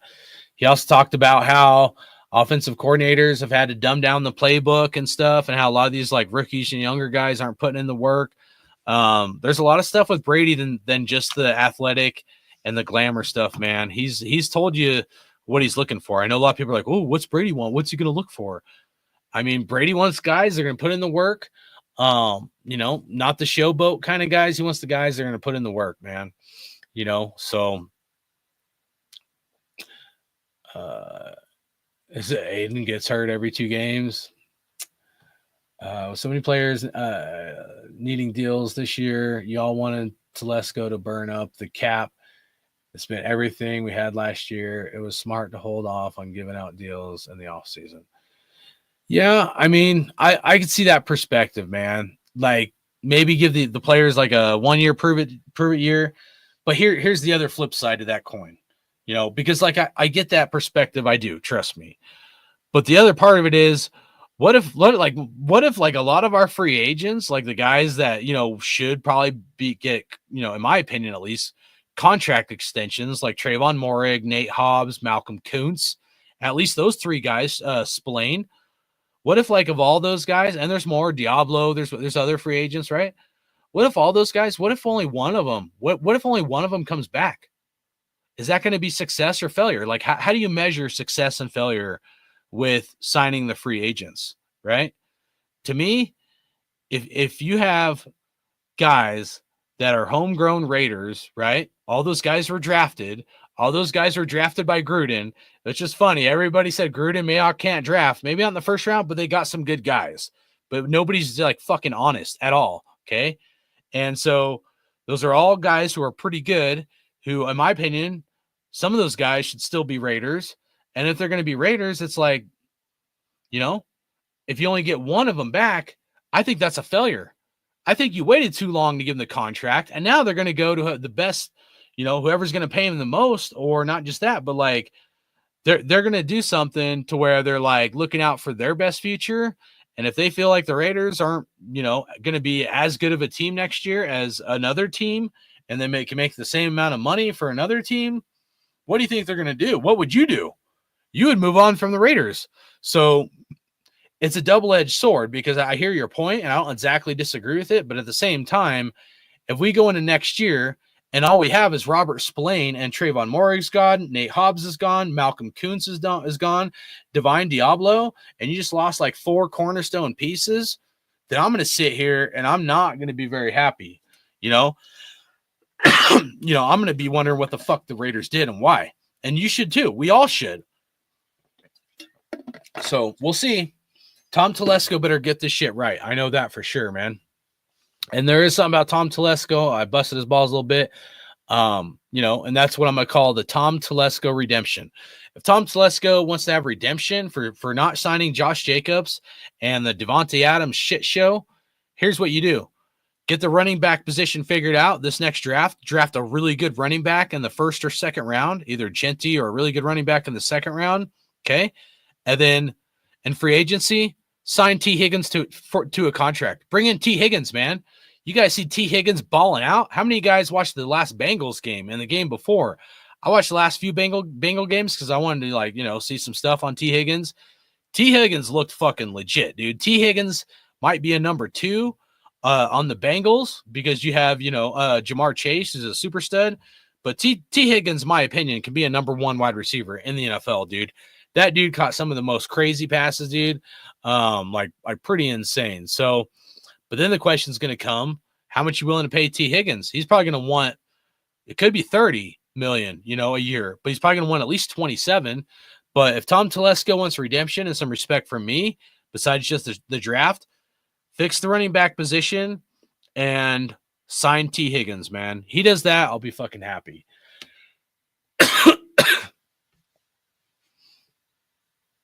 You said your name is Hardcore Raider. You're definitely crazy. Nice. Man. You said I get that hardcore, but O'Connell choice, not ours to work hard. I don't know exactly what you're saying there, bro. I get the safety. Troy Polamalu was notable for his unorthodox training back in the day. Nice. I didn't know that, to be honest with you. D Menace, salute, bro. Hopefully you're doing good, man.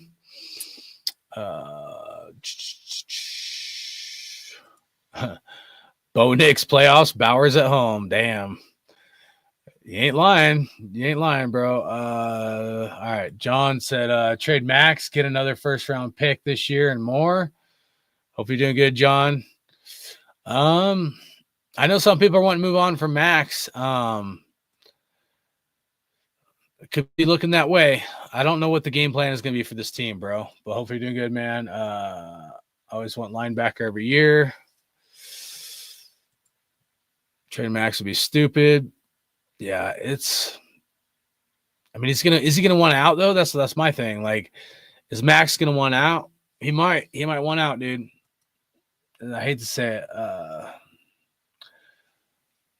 Take Will Howard, take him in the second or third. He's big, 6'4", 235. He can run, big accurate arm, wins in big games. Let's fucking go.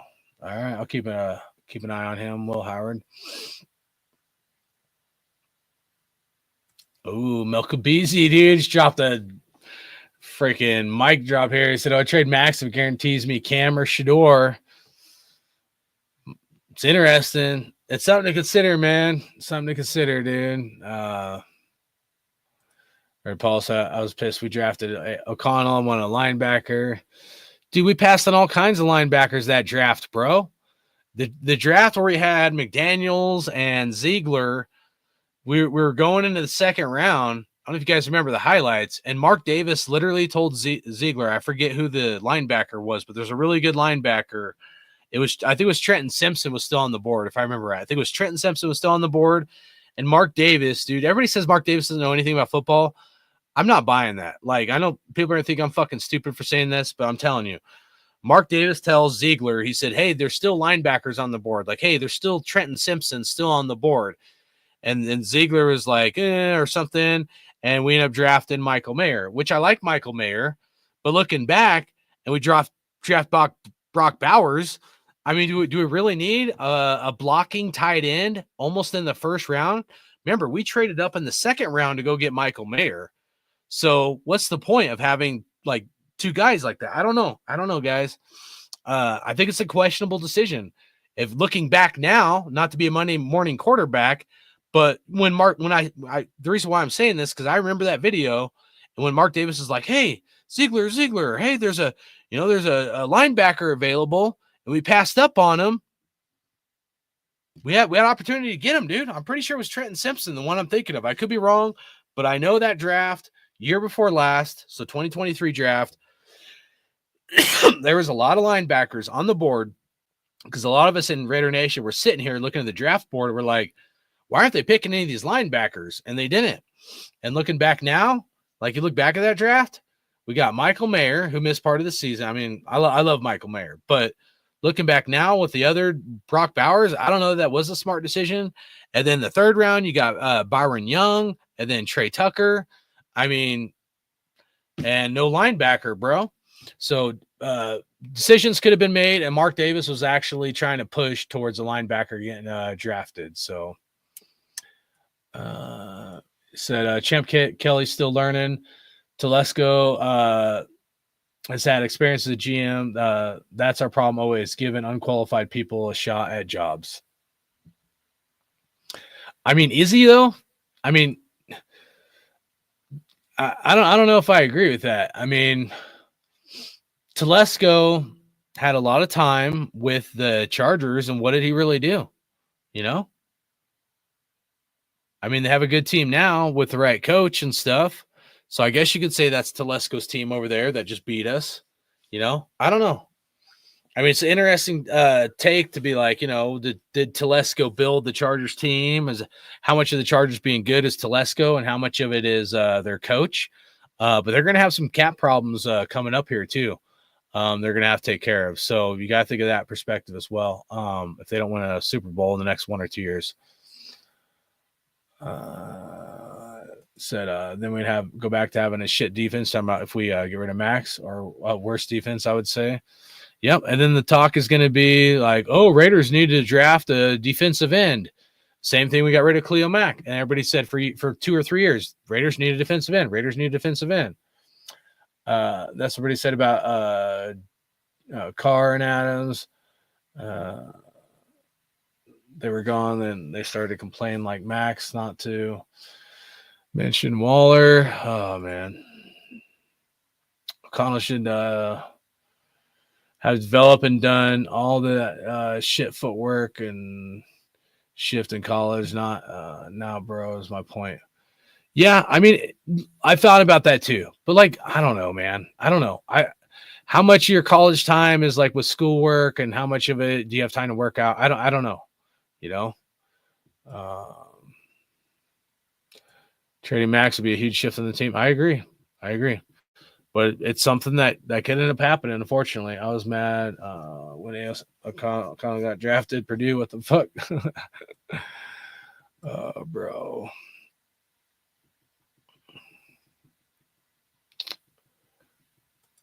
Corey said, I've been scouting him last couple days. Could be best in the class. Shout out to Corey. Who are you talking about? I might have missed it. Oh, the Will Howard. There you go. I'll keep an eye on him. Will Howard. Oh, I don't move on from Max yet. Yeah, I don't want to either, man, but I just have a feeling some dumb shit's going to happen, bro. Like, I can feel it. They better know JJ is going to be the next Mahomes if they give it up a 6th overall pick. You talking about JJ McCarthy? Yeah, I don't want to give up that kind of draft capital. I know I'm behind the chat trying to get caught up here. Said, hell no, didn't even say I want McCarthy. Just comparing him versus those free agents. Oh, I got you. Michael Long, shout out to you, bro. Said, my main concern is how Aiden now with his health. Yeah, I mean, one of the things he got you know, it was a late hit. I mean, you get pushed in the back, it was a late hit, and the other one was just a fluke. His thumb hit someone's helmet. So, you know, some people will say he's injury prone or whatever. I don't know, man. I think that's, you know, I'm not saying you're saying he's injury prone, but like some people will say he's injury prone, and I'm not there with O'Connell. I think there'd have to be more evidence of that, you know, kind of thing. I already read that one. So got my comments twisted. I'm not trying to. I'm reading a lot of comments, bro. I'm all over the place, man. Trade Max be like ripping my heart. What the fuck? I guess trading our star players is just what makes us all numb to the players. Yeah. I don't want it to happen, dude, but like it's a possibility. It is, dude. It's like all this is a possibility of like shit that could get fucked up on our team, man. The quarterback, most important position on the field. Facts. Appreciate that. Black Ice. Same thing. Car fan said now he's gone. Damn. Corey said Sanders nor Ward are worth a big trade up. 3 QBs we look at are Howard, Alar, and McCord. Who's McCord play for? I would never give a. You would too, J Dog. You would totally give a 6th round draft pick for JJ. No, just kidding. All right. Black Guy said the GM needs to do whatever it takes to trade up to get our guy at quarterback. If that's your guy, I mean, you better have that strong conviction on him. So I'll stick to my stomach. If we take another O-line in the draft, we've been drafting O-line too many times over the years. The time for O-line to man the fuck up hitting them practice sleds. Yeah. What do you guys think the O-line needs to do though, bro? Like, you know, that's one of my notes is like I had on here is about the O-line. I mean, do you guys think JPJ should be moved to center? And then what are we going to do with, damn, I always forget his name. Undrafted motherfucker. Our current center, but yeah, should we move our current center to guard? He's under contract. We release him. What do we do? You know, not 6. There's a good passing QBs late in this draft. Kirk to the Raiders, a Genty. You gonna pay Kirk 45 mil, bro? Damn. Raiders on the clock. Las Raiders select Mohamed Mutombo. Try doing some NFL mock draft sims online. I bet no one can do one mock draft and quit. Yeah, dude, I've done some. I've done a couple this year. I'll probably have to pull one up here and do a little show on it. We'll fuck around with it, man. We're not gonna hit on every pick. He hit on the first 3 rounds. It's about a 40. If you can hit on 40% of your draft picks, that's pretty good. Whether it's first round, second round, whatever, 40% or better is pretty good, bro. Like as far as the numbers go, I would trade back to get more draft picks. See if Tom Telesco can build a roster, possibly get McMillan as well in the draft or generational D tackle. Paul, dude. All right, Joey said Detroit has plans for Hooker. I bet they will develop him for a few more years, probably. Shout out to you, Joey. Yeah, but what are they going to do with their current quarterback? You know, I don't know how long his contract is, but Lions going to have to figure out what they're going to do with their current quarterback, you know? And what if he wins, you know, like I said, what if they win a Super Bowl with him? So now it goes Amik back. That's funny, man. Oh, yeah, Sam Laporta. That's their tight end Lions. Yeah, he's pretty good, actually. Ready to critique? What up, bro? Hope you're doing good. Salute to you, man. Trade Crosby for Amik and Hooker. Is it Hooker a Lion? Yeah. And Hooker's a Lion. All right. I'll have to fly through some of these. Hooker going to be 27 next week. I'm good. You must have looked it up. You're like, what the hell? Yeah, he's also got more experience starting in college. Look how many games he started in college, bro. So a lot of these, like, it's funny because like it used to be, you know, NFL teams didn't care how long you played in college or not. And now there's grumblings going on that a lot of NFL like coaches are wanting quarterbacks that played at least 25 starts in college, at least 25 games, which is like, at minimum like 2 years, if not like 3 years in college. So 27 to 31, that's prime age, dude. You can be at your athletic like highlight during that age group. So maybe he ages like fine wine. Nice. There's a reason Hooker in Vegas there already. Too many there. Nice. Yeah, Mel Kiper is a clown, bro, for sure. All we had to do is tank and AP first year. Would have got Daniels. I mean, how many wins did we have when McClown was fired? 4. I think it's 3 or 4 wins. So Mike Hawley said, I don't know why my brother Q loves Mel Kiper so much. Yeah, dude, I couldn't interview something. I mean, I like interviewing guys sometimes, but you got to I don't know, best way to put it, you got to keep your iron in a lot of fires and be professional and use those like resources, to utilize those resources for other things later on, if that makes sense. So I get it. I don't blame him for it. I just know for the most part, you got to take Mel Kiper with a grain of salt kind of thing on his analysis, especially when it comes to QBs. I mean, dude, you got to think, bro. I mean, wasn't Mel Kiper hyping up like Johnny Manziel and shit like that, dude? Daniel Jones. I mean, it goes on, man. Bryce Young.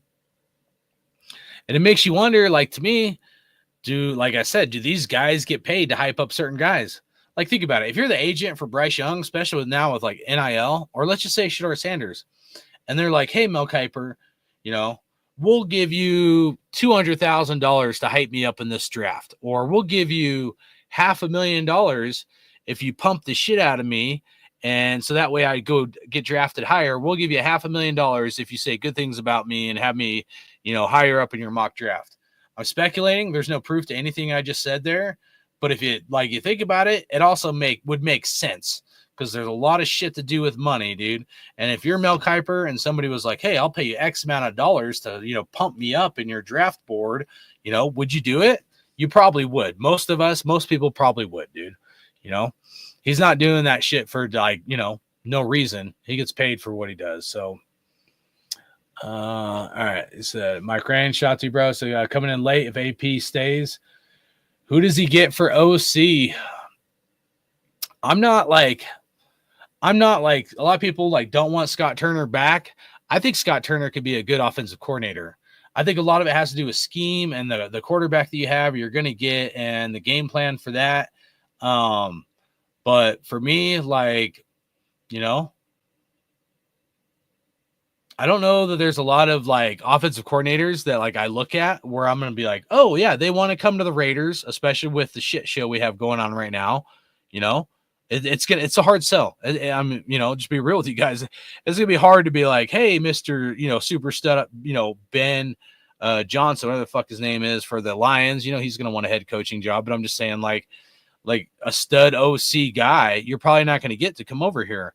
And I actually think people are gonna think I'm stupid, but I actually think Scott Turner can be a really good offensive coordinator. I really do, man. Go back. You got to consider this, okay? Two things, because here's the thing is I didn't see it at first either, but I went back, guys, and I looked at the history with Norv Turner, and I know a little bit about the history, but I wanted to kind of see some of it of Norv Turner and then Scott Turner, and people go back with Scott Turner and the Commanders or whatever. You got to go and the Panthers, stuff like that. You got to kind of look a little deeper into it, in my opinion. And the one thing I want to go back to with Scott and Norv is the Vikings. I think it was 2014 or something like that. Norv Turner was the offensive coordinator for the Vikings when the Vikings had Teddy Bridgewater, and Scott Turner was the quarterbacks coach when the Vikings had Teddy Bridgewater. And the first year, I can't remember if the Vikings went to the playoffs or they did pretty good. And then that second year, they went to the playoffs, I believe it was, with Scott and Norv Turner. And if you guys remember, those couple like first couple years of Teddy Bridgewater, like he was a mobile style quarterback who, was running around a little bit and throwing the ball, but Teddy Bridgewater was looking to be like he was going to be like a really good quarterback. And then he got hurt, and I think his injury was like real similar to the Derek Carr injury. But the point is like Teddy Bridgewater was one of those like mobile style quarterbacks when mobile style quarterbacks weren't the hot, sexy thing. And Scott and Norv were developing Teddy to be a pretty damn good quarterback before Teddy's injury. And then Norv Turner leaves and goes to the Chargers and the Chargers might have been before that. I think Norv may have been on the Chargers before that. I can't remember. But Norv Turner, when Norv Turner was on the Chargers, he had a completely different passer style, which is like more of a pocket passer with Phillip Rivers. And Norv Turner, got a lot out of Phillip Rivers and going to AFC championship games and stuff like that. So, not saying those are the best, like greatest examples. And then of course, Norv Turner with the Cowboys during the Cowboys Super Bowl era, blah, blah, blah. But like, those are two, at least scenarios where you could see the Turner scheme and philosophy with two completely different styles. Teddy was like not as much of a pocket passer, more of a mobile scrambler, roll out style quarterback. And Phillip Rivers could roll out a little bit, but Phillip Rivers probably more of a pocket passer. And Norv Turner got a lot out of Phillip Rivers during his time there with the Chargers. So I would argue that maybe we should pump the brakes on the whole. We don't need Scott Turner, and maybe we have something here that we don't even need to go out and look elsewhere, dude. People just really haven't done their research, and they're just like, oh yeah, they're not the sexy Corvette, dude. We actually might have something good here right now, and maybe we shouldn't like think that grass is greener on the other side. If it ain't broke, don't fix it. Well, it is kind of broke, but I think it's broke, not because our offensive coordinator. I think we probably should have never hired Luke Getsy, and we should have promoted Scott Turner, if I'm being honest with you guys. So that's kind of where I'm at with it. So Tanner Muse, now that's a baller. Nice, dude. Oh, bro. All right, let's see. I don't know why my brother Q loves Mel Kiper. Oh, why did it messed up? I'm way behind the chat. Put in the chat whatever else I'm gonna finish up here. Anything else you guys want to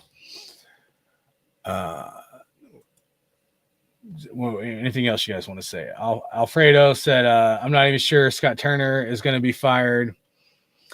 Pretty much just covered that. Not going to revisit that one.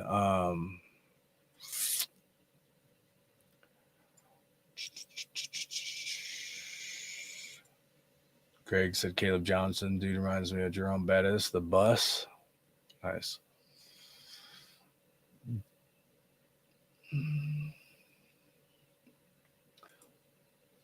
All right, here's a good one. J-Dog said the thing with the Raiders, they have to pay a lot to convince players to come here with no structure.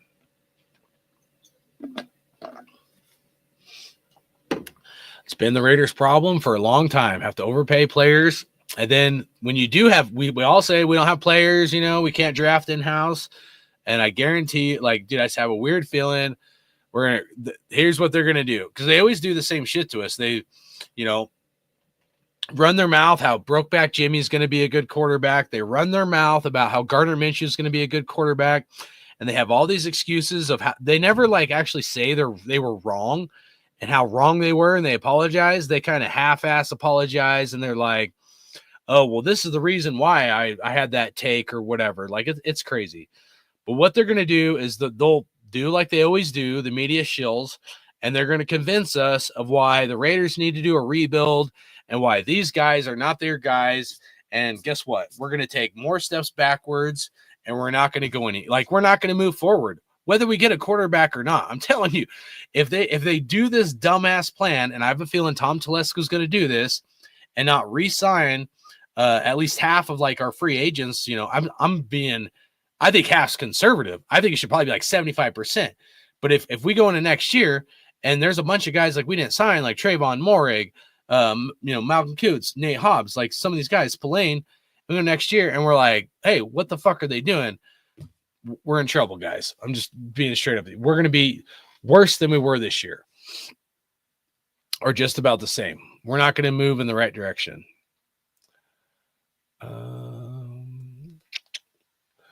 All right, scroll through this. It said, I love Mayer, but come on, Bowers elite as a rookie. No, I'm not disregarding that. Bowers is a generational talent. There's a lot of guys that get called generational talent and they end up being bust or nothing. So yeah, I mean, Bowers is absolutely a generational talent. He's superstar, super stud. But Michael Mayer's still a stud.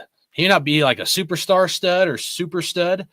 I think he can be a super stud. I would call Bowers a superstar stud, and I would call Michael Mayer a stud that has potential to be a super stud. Maybe not a superstar stud, but like at least he can be a super stud. But if we're only going to target Bowers and not Michael Mayer, we're wasting Michael Mayer's talents. That's my point, bro. Michael Mayer is a damn good fucking tight end, and we drafted him, and we're just going to use him as a blocking tight end, and that to me is ludicrous. Michael Mayer is way better of a tight end than to just utilize as a blocking tight end. You can get blocking tight ends and free agency and shit like that. So, but yeah.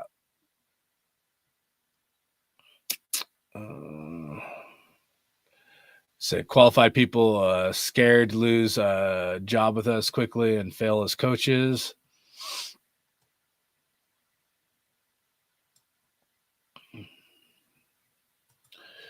All right. J-Lo Jack said, fans' parents are a brother and sister with the way they think. All right. It's crazy how Trey Lance is younger than Dylan Gabriel, O'Connell, and Ritter. That is funny, dude. I'm telling you, dude, if Trey Lance would take like a cheap ass deal, I would like bring him on as a backup QB, dude, and just see if there's anything left in that dude, or if he's just like completely just cashed in his checks and he don't even care. You know, there might be something there in Trey Lance. It sounds crazy. If it's cheap and you got to pay a lot, I would consider it. Raiders suck. Go ahead and block me. All right. J-Lo Jack said Raiders would be comfortable in mediocrity. That's like calling the sky blue. It's all love, still Bolt gang though. See y'all next season. Yeah. Don't worry, you guys are gonna lose next week, man. You guys are going down.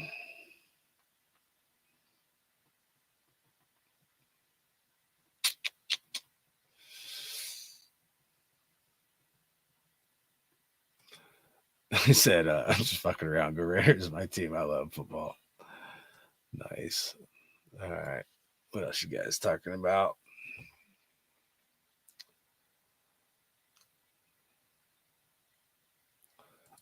Greg said, want to know something crazy? Our next your opponents will have a number one starting QB, unlike us, dude. Damn, man. I went over the options. They did not look that great. I mean, there's like about, I'd say 2 to 3 options. Now, the draft, I would say like 2 to 3, or maybe I'll be generous. Depends on which round you're talking about. Because to me, I actually like Jackson Dart and even Milroe in the second round, if Milroe lasted till the second round for a developmental QB style. But, after the first round, there's at least, I'd say 2 to 3 other options at quarterback. Not saying it's going to be sexy or anything. Quarterback free agency, nothing that's going to wow you. Maybe some backups or developmental guys that, might be 1 or 2 developmental options in the free agency QB realm. And then quarterback trades, unless it's Hendon Hooker, maybe 1. So I don't know. Every scenario, I would say there's like between 1 and 3 options almost, that could make a difference in a positive way is the best way I would put it. But I mean, you're not exactly wrong, I guess, should have drafted Jalen Carter. All right. Shout out to John, said AP needs to go. No vision, no plan, no identity. Coaches, he He said scared and just stands on the sideline looking confused. I don't. Coach is scared. Oh, I see. I see. You mean he's like coaching, like his decision making was like a scared coach. I gotcha. Yeah, there are some questions on his decision making during the games, the heat of the moment, for sure. But for me, that wasn't the deal breaker for me. It was Minshew and Luke Getsy were the big things for me personally, bro. NFL players are some things from what? NFL players are all some things from somewhere. All state this, all state that. Football scholarship winners from everywhere.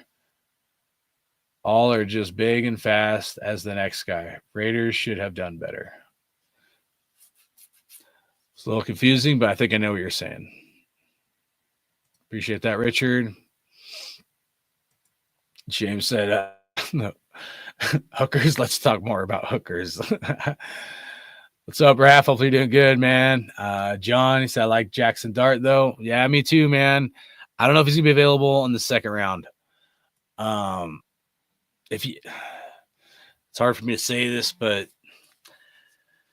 if you want Jackson Dart, you may have to pull that trigger a little earlier than you're wanting. Sixth overall early? I don't know. That's a hard pill for me to swallow, but Raiders.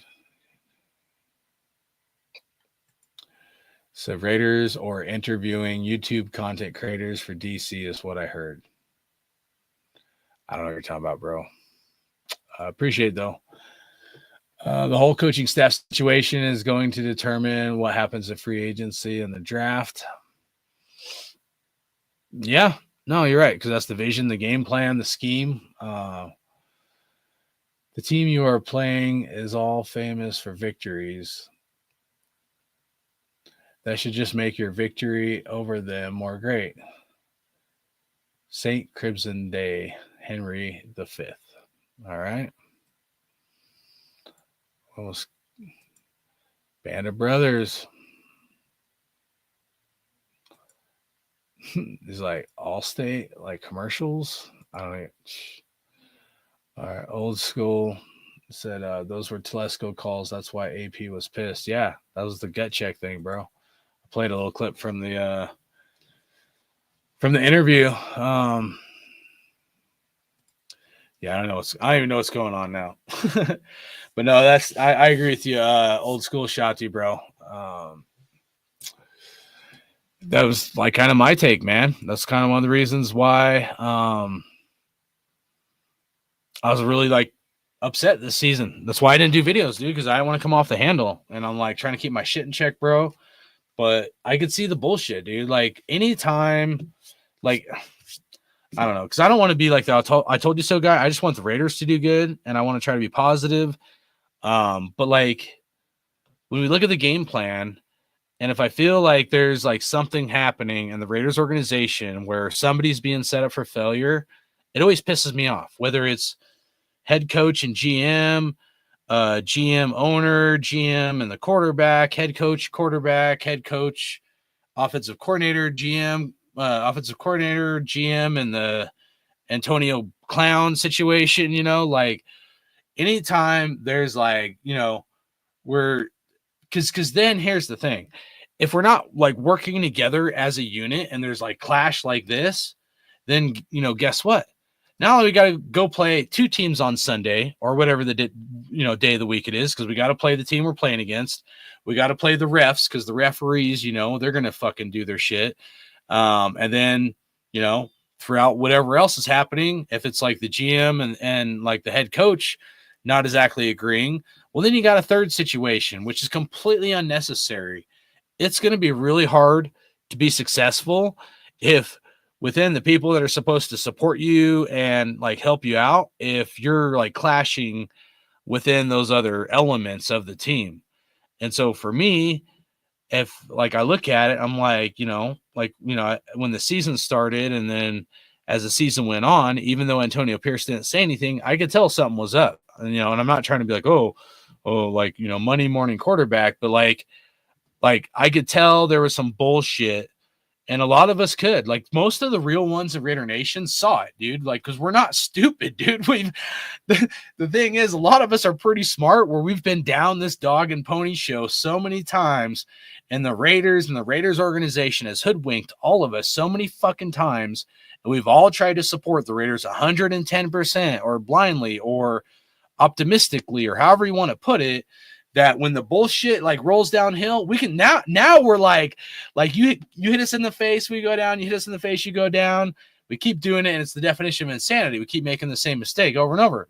Eventually, a lot of us in Raider Nation, we get to a point where now we get hit in the face, and like we may not even let the punch hit us in the face. Now we're like, all right, we're already ready, dude.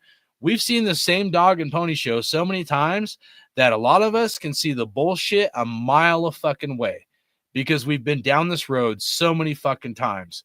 And yeah, maybe some of us are a little like happy trigger finger, right? Where we're almost like to the point where we almost expect it all the time. We expect the shit show and then the shit rolling downhill to happen almost immediately. But a lot of us that have been ride or dying with this team long before they moved to Vegas, we've seen this dog and pony show so much to where now when the shit happens, dude, we can tell. Like, it's only a matter of time. Like, we can tell, you know. Remember, the lead up to the Davante Adams stuff, guys, the media was pumping the shit out of that everywhere. Davante Adams trade, Davante Adams trade, until eventually, guess what? It was like it was manifested, whether that was done in the Davante camp or just by design by the NFL or just by happen chance. I don't know. But I do feel the Davante Adams thing was pushed so fucking much to where eventually it became true. And that dude just left the Raiders, one shitty team, to the Jets, another shitty team. And when he left, I thought it was kind of funny because I'm like, hey, careful what you wish for, man. Grass ain't always greener on the other side. Now he's in a cold weather environment. The golf probably ain't as good there in New York as it is in Vegas. And he's probably having buyer's remorse right about now and being like, damn, if this is what I was getting myself into with the Jets, I should have just stayed on the fucking Raiders. And that's a fact, Jack. He would have been better to just stay on the Raiders, shutting his mouth, and just being happy, dude. You're on the team you're supposed to love. But that ain't what he fucking did. And he let his little fucking boyfriend Rodgers, you know, spitting in his ear and yapping in his ear, and like this little fucking devil in his ear of coming over here. And he listened to Aaron Rodgers, went over there, and Aaron Rodgers sucks. And both of them can be themselves, and they do what they do. But, you know, definitely don't want Aaron Rodgers on this team.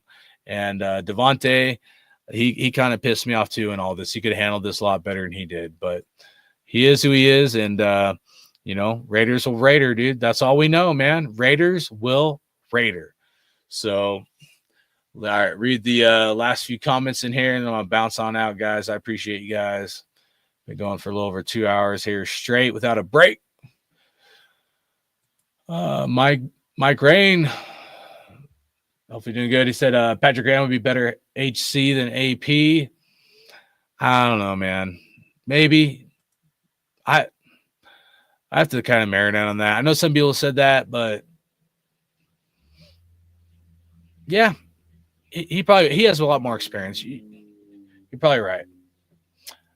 Be crazy if Broncos, Chargers, Chiefs get to at least a win in the playoff. They will be saying this was our last playoff wins. Hope all three choke now. Nice.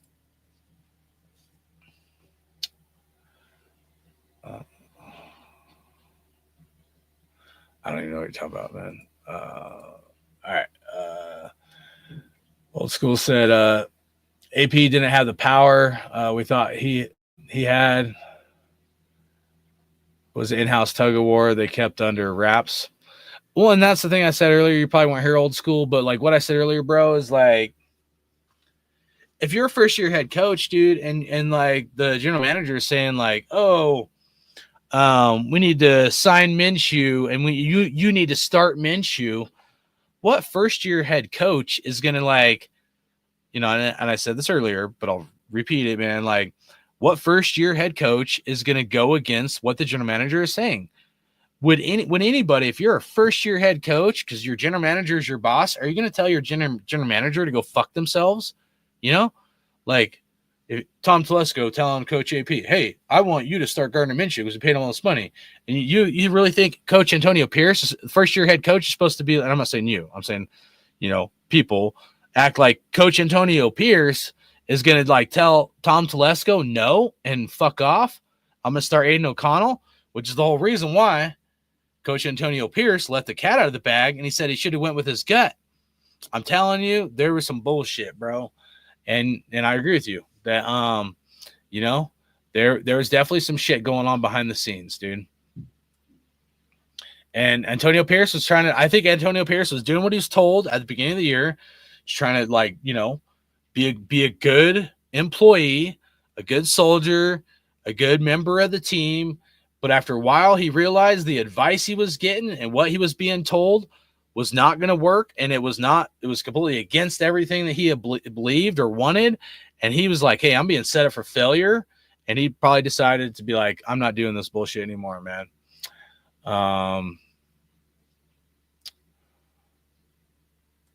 You're talking about trading Adams last season. I wanted Devontae Adams to be traded last offseason. I told my cousin, who was a Packer fan, we need to cut the cancer. I thought we could get a second for him from the Jets the offseason. Problem with texting live chat is I don't know. It's all joggled up, bro. It's confusing to me, man. All right, Rebel, shout out to you, bro. Hope you're doing good. So we've been through this enough to know they treat us like the girl in a donkey show in Tijuana. Damn, bro. Hopefully Otis is doing good. He's in not Tijuana. He's in I think it's like Thailand or some shit. Said just imagine what a record would look like if AP had gotten the QB and offensive coordinator he wanted. Just ask Commanders. Yeah, bro. I don't know. I don't think Commanders are going to give up that second pick for Jaden Daniels, though. Henry's the fifth. Oh man, I'm not reading that anymore, bro. Sorry. The Chiefs is playing their starters. The Donkeys would have never made the playoffs. Would have been nice, man. Wild Turkey. Hopefully you're doing good, bro. Salute to you as well, man. YouTube spell check keeps changing it. What? I think Mark is waiting to see what happens to or with Vrabel and other coaches, so we're not asked out if he does not come here. Yeah, but the problem with that is, bro, is like then you're in the last pickings. If you're gonna wait till the last minute and then if you make a change, like Ben Johnson, that's the Lions offensive coordinator. Even if you're gonna get a Ben Johnson, who's he gonna bring with him? You guys got to think.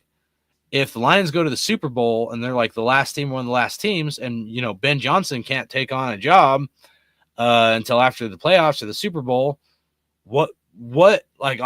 then who's Ben Johnson's offensive coordinator, defensive coordinator? Like a lot of coaches that have been in the NFL a while, they got like a list of names that they can bring in and pull with them. Ben Johnson really don't have that. You're talking about, even though Ben Johnson might be a good coordinator and all that, and maybe he'll be a good head coach, but there's a lot of question marks even at that. So I know a lot of people want Ben Johnson. I'm not convinced that's going to be the right scenario as well. I mean, he's going to bring in for his staff, I doubt maybe a few of them will leave the Lions, but a lot of them probably aren't just willing to just up and leave the Lions for Ben Johnson. I celebrate a loss because it's better as our chance of winning and actually competing next season. Yeah, I mean, that's a lot of people's opinion on it, but I've gave my rant in the beginning. You can go check out Jaden Daniels, sophomore slump, CJ Stroud. Now the league have tape on them. They all do, bro. Almost all of them sophomore year don't do very good. Greg, he's going to rush his way to victory if he doesn't get hurt. Young Wonil said no QB at 6, just build O-line, and D, stick to fundamentals. That's kind of where I'm leaning, man, right now. Is best player available, especially the O-line, dude. He did get rocked last game. I mean, O'Connell, dude, got rocked. Speaking of rocked, dude, he got rocked because our offensive line wasn't doing very good. Andre James, that's who the center was I was thinking of. I think Andre James got to go. He's so small for a center.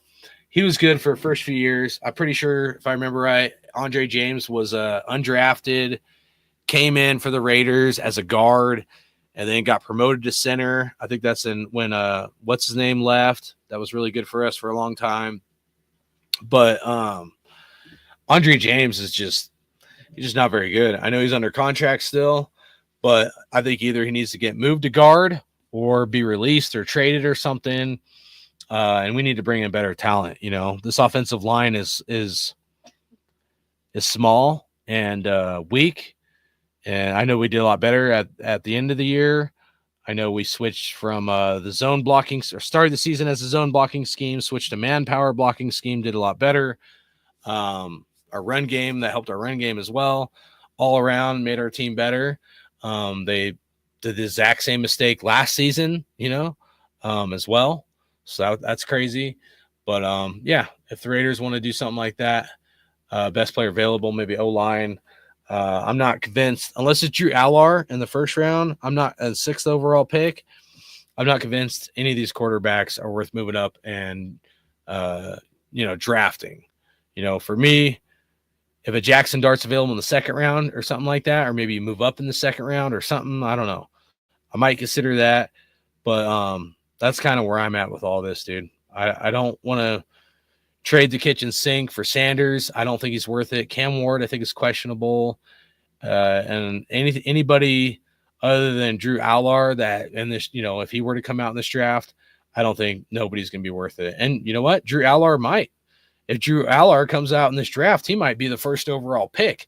And then you're in a situation where like, damn, you may not be able to go get Drew Allar. So there's a lot of questionable things on this team, guys.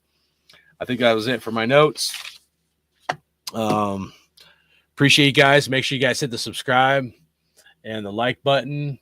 Been going for a little over 2 hours. You guys had a lot of good things to say, a lot of good insight. Yeah, Richard, I'll be looking for the Raiders to win all next season. Me too, bro. I've been looking for the Raiders to win it all for my entire life. And we only got close one time. Broncos fan here. Shout out to you, man.